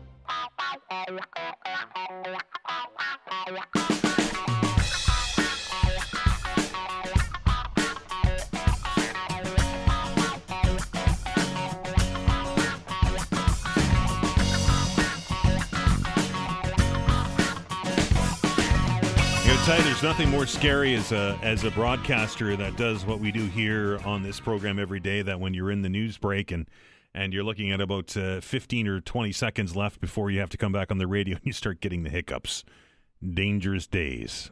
Anyway, there's a big conference coming to Halifax next week. It's all part of the National Addictions Awareness Week, and it's designed to focus on the issues of substance, and it's what it's called. The Issues of Substance Conference is heading to Halifax, and we're very pleased to welcome into the program today to tell us a little bit about it is the physician lead of the addictions medicine at Nova Scotia's Health's mental health and addictions program, and that's Dr. David Martell. Dr. Martell, how are you? I'm doing very well. No hiccups for me, Dan. Yeah, you're a doc. Can you solve this? Should I scare myself? Well, that's a tough one. Years ago, my grandfather told me that if you just count backwards from 20 and hold your breath and think of the last time you saw a white horse, that they'll go away. But I don't think that's clinical. I don't think, no, and it's been a while since I've seen a white horse, so that might take some time. Anyway, appreciate you spending some time with us. I know you're very busy.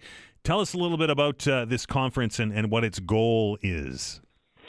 So this conference is held every 2 years, and it's been some years since it was held in Halifax. And the way I see it, it's a gathering of all the most important people researching addiction in Canada, policymakers, decision makers, and very importantly, a lot of healthcare workers tasked to help people living with substance use health concerns.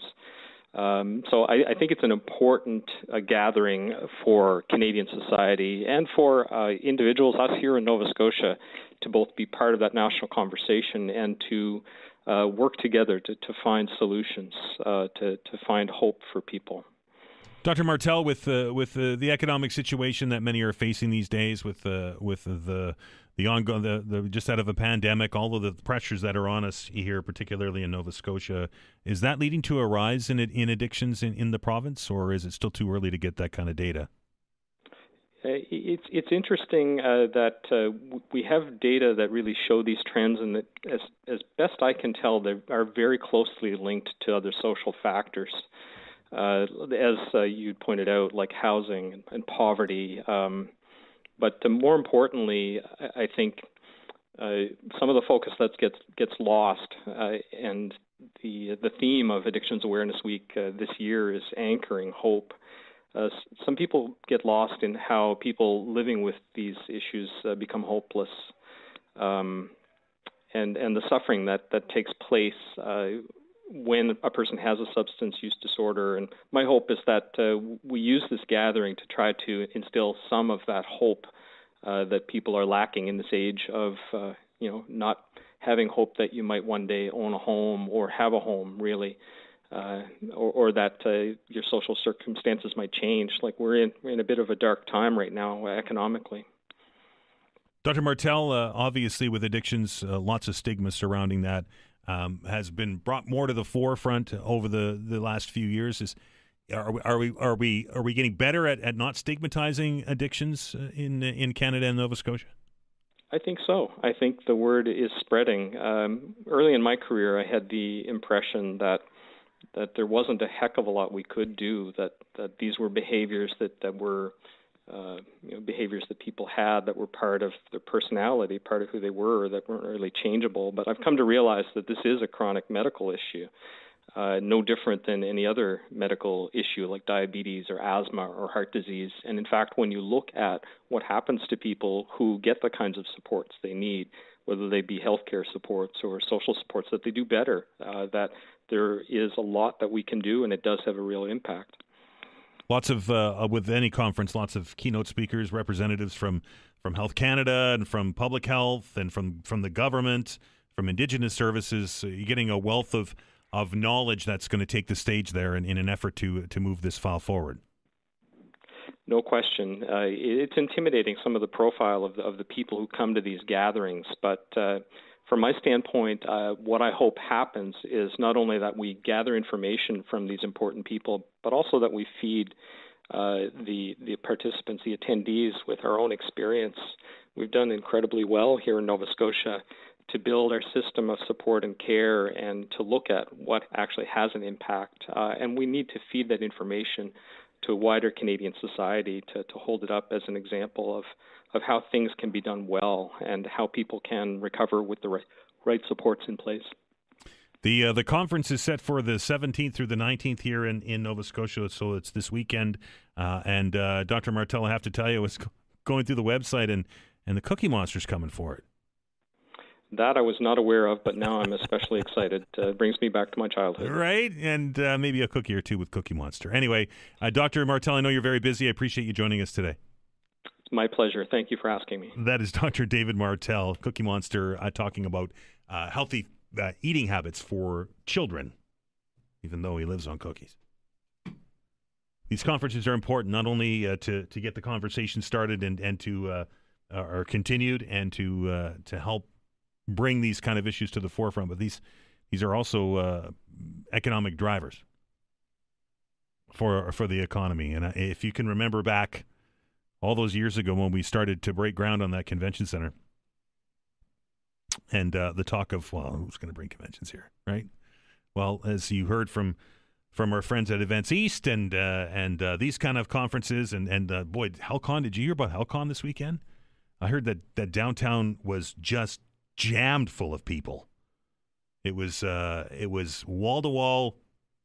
Some people dressed in costume, but wall to wall people. So that's why these events are super important, and this type of discussion is even more important because addictions impact just about everybody's family. Do you remember the Wealthy Barber? That's Dave Chilton. You remember him from being on TV and sitting in one of those panels of people that were getting pitched ideas on television. But the Wealthy Barber has had a book out for many, many years, and it was required reading for many because there was some really good investment advice in there, maybe. Well, that book is, I'm not going to say old, but it has been around a while. And it has been updated for the next generation. We're going to take a break here on the program, and when we come back, a conversation with the Wealthy Barber, that being Dave Chilton, will be our guest. You're listening to The Todd Veinotte Show. I'm Dan Alstrand. We're back in minutes.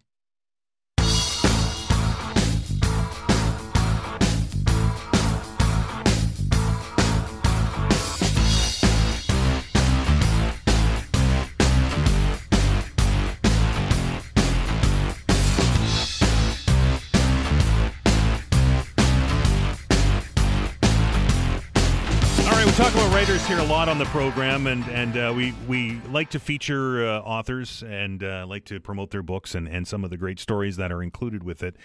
We've also talked about literary festivals and writers' workshops and all kinds of things that will help people get along the way to becoming an author. And one of the things that I hear as feedback is particularly for people that self-publish, and that has become a thing, bigger thing these days than it has in the past.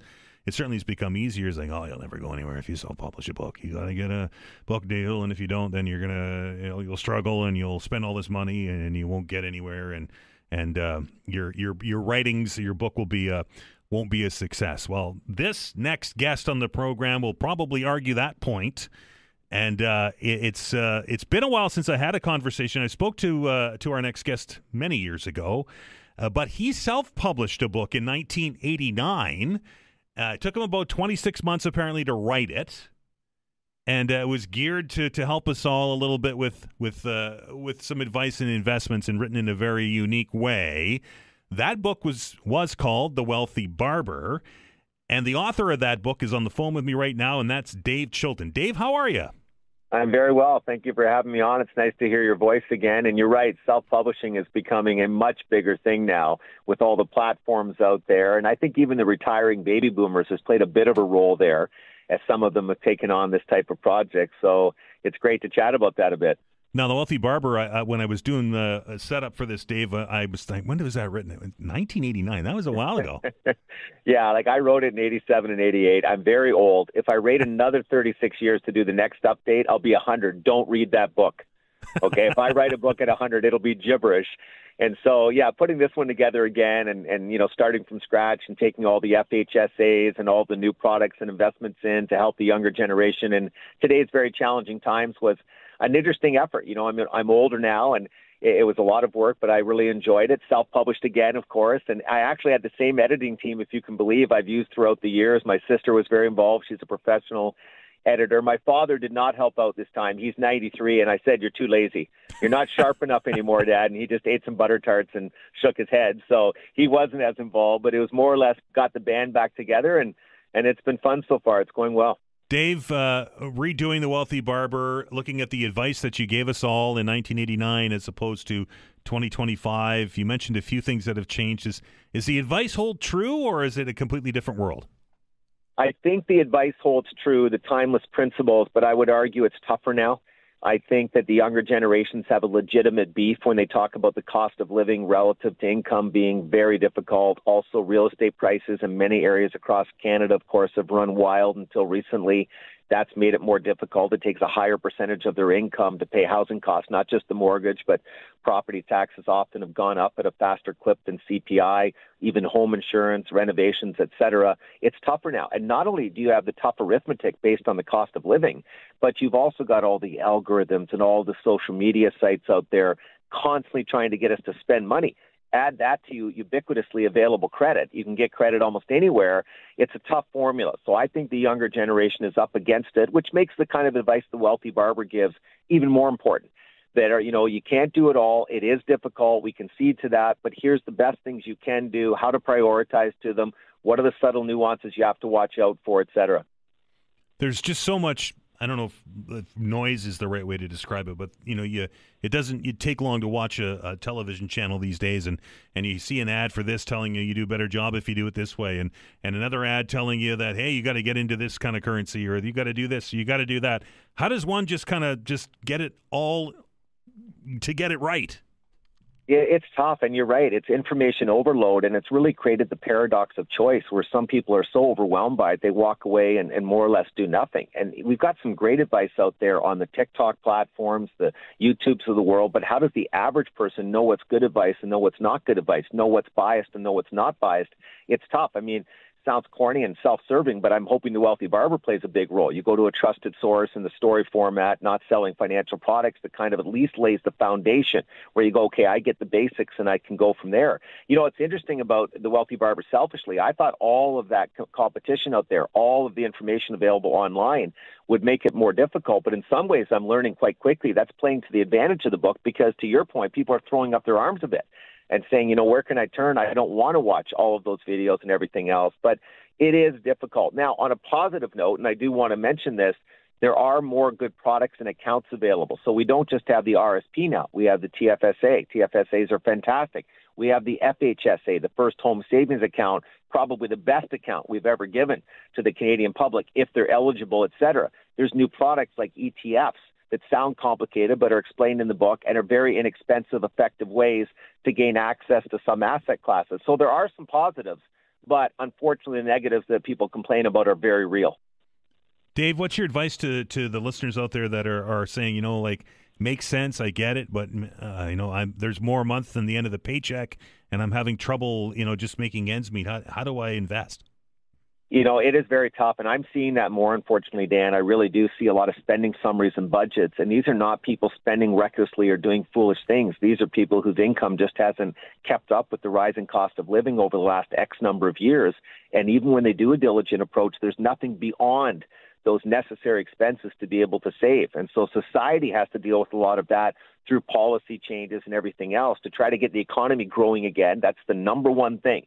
A strong economy tends to lift most people up. So that certainly has to happen. When you're really struggling and you're at that edge, there's not, too much you can do on the saving and investing front, but there are some things you can do. The one weakness, and, I recognize a lot of the complaints about housing prices, et cetera, are legit, but the one weakness I do see among the younger group, even the pinch group, we spend too much on cars. And obviously, I'm not the first person to say that. The data supports it, and most financial experts argue it. But seeing all these spending summaries has really reinforced to me how big a problem that is. We define ourselves to some extent by our cars, and too big a percentage of our income for too high a percentage of families is going down that path. On the other innovative idea front, I am really impressed with how many younger people I'm seeing now get side gigs. And I don't mean a conventional part-time job that you and I grew up taking on, et cetera, when we were young. I'm talking about very interesting side gigs that are almost more like passionate hobbies, but that also spin off an income. And I talked a little bit about that in book. And then another trend that's coming into play that I'm fascinated by because so many people are good at it is buying more and more used. And, of course, with all of the technology advances, with Facebook Marketplace, with Kijiji, et cetera, that's very possible. Not everybody likes doing that type of thing, but many not only like it and become very good at saving money through it, they almost turn it into a hobby. They gamify it to some extent. All of those things being said, it's not easy. And again, I'm the first to see it. It is very difficult for that lower quartile, especially in income, to keep up with the incredible cost now that Canada's facing. You mentioned side gigs, and some of us were first introduced to Dave Chilton through the Wealthy Barber, but most of us may have been introduced to him through your time on the Dragon's Den, of course, back in 2012, and a lot of those side gigs ended up in front of you on that panel. Is that a show a vehicle maybe to inspire people to maybe think a little outside the box? I think it really has. Dragon's Den takes some justified criticism, but it did a lot of wonderful things. It certainly turned a lot of younger people on to entrepreneurship. When I go speak on college and university campus, it's truly amazing how many kids come up in business programs and say, hey, I opted to go down this path because I grew up watching Shark Tank and Dragon's Den, and I want to be an entrepreneur. Well, we need business formation. Small business especially is the engine of the economy. So if people are getting the fire because they're watching those shows, fantastic. But also you see the weaknesses and the strengths of the various ideas. A lot of very smart dragons are coming back through their years of experience and saying, watch out for this, or I wouldn't do that. You can't help it through osmosis, but pick up some good tips. So yeah, I think that show has been very helpful. A lot of times, though, the side gigs I see that are translating best, actually making a difference in people's income and also providing them with fun, are just things they're passionate about. They're, in essence, in a lot of cases, hobbies. And so I talk about a couple in the book where somebody's making bobbleheads of pets using 3D printing. And that type of strange thing that you kind of initially roll your eyes at, and then you go, you know what, I'd actually buy a bobblehead of my pet. I would buy a bobblehead of my pet. And so it's a lot of those types of ideas I'm seeing more and more of, and that's cool. I really like that stuff. A lot of the discussion on shows like Dragon's Den and Shark Tank, as you mentioned, Dave, a lot of the discussion centers on supply chain and centers on distribution. With the Etsy's of the world and the TikToks, as you mentioned, and the other social media platforms, is that easier now to get those kind of side gig hobby projects to market?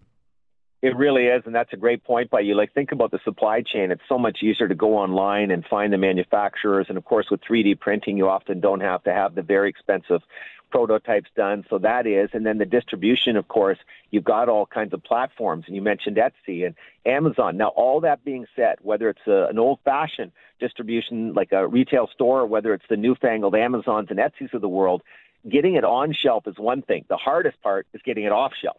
How do you draw attention to it? How do you create demand? How do you make people want it? And that comes down to marketing. And, of course, some of the young people are so good at that. They're using TikTok in particular, but all the social media platforms to get exposure for their ideas, for their products, et cetera. And that's how they're creating success. But let's not be naive here. Not all of us can do that. Not everybody out there has the desire to be on camera, has the charisma to be on camera. Plus, we're not all going to turn into influencers marketing products. But for those who are good at it, that can be an absolutely fantastic path to follow. And your point is a very good one. It's easier now than it was 10 and 20 years ago. The iconic book returns. It's called The Wealthy Barber. Dave, I appreciate your time. I know you're busy. And anything else in the pipeline? Is there another Wealthy Barber coming? Oh, crap. I'm too old. People are tired of hearing from me. I do want to say one thing before I go, though. No city was better to me in the peak of the Wealthy Barber days than Halifax. I mean, as a lot of the listeners know, I spoke out there so much it was crazy and enjoyed it immensely. My daughter went to university out there, and I've had nothing but positive experiences on the East Coast in general, but Halifax specifically. So it's a real honor to be on today. Appreciate your time, Dave. Have a good one. Thanks, you too. That is Dave Chilton, the Wealthy Barber. Interesting that advice from 1989 holds true today, but it's all kicked up a notch, right? And if you just sit back and you think about it, in 1989, if you wanted to get something in front of a consumer, you either had to open up the trunk of your car, or you had to you're lucky enough to find some shelf space somewhere and get it in front of the consumer, right? Now, holy smokes! I've started to think about my Christmas shopping drive, and there's the Amazons of the world, the Etsy's of the world. There's you can sell products on just about everywhere, Facebook, on TikTok, everywhere, right? It's a whole different world, and I'm glad that Dave redid the book to reflect the economy in 2025. That's going to about do it for us here on the Todd Veinotte Show for this Thursday. Before we go, though, Vanessa tells me that we have two sets of 4 tickets. That's better. 2 sets of 4 tickets to the Dartmouth Crafters Guild show at the Zatzman this weekend. Might be some side gig stuff there you can buy. 902-405-6000, 1-877-801-8255. Callers 6 and 7. Good luck. Have a fantastic day, everyone. And remember, be kind to one another.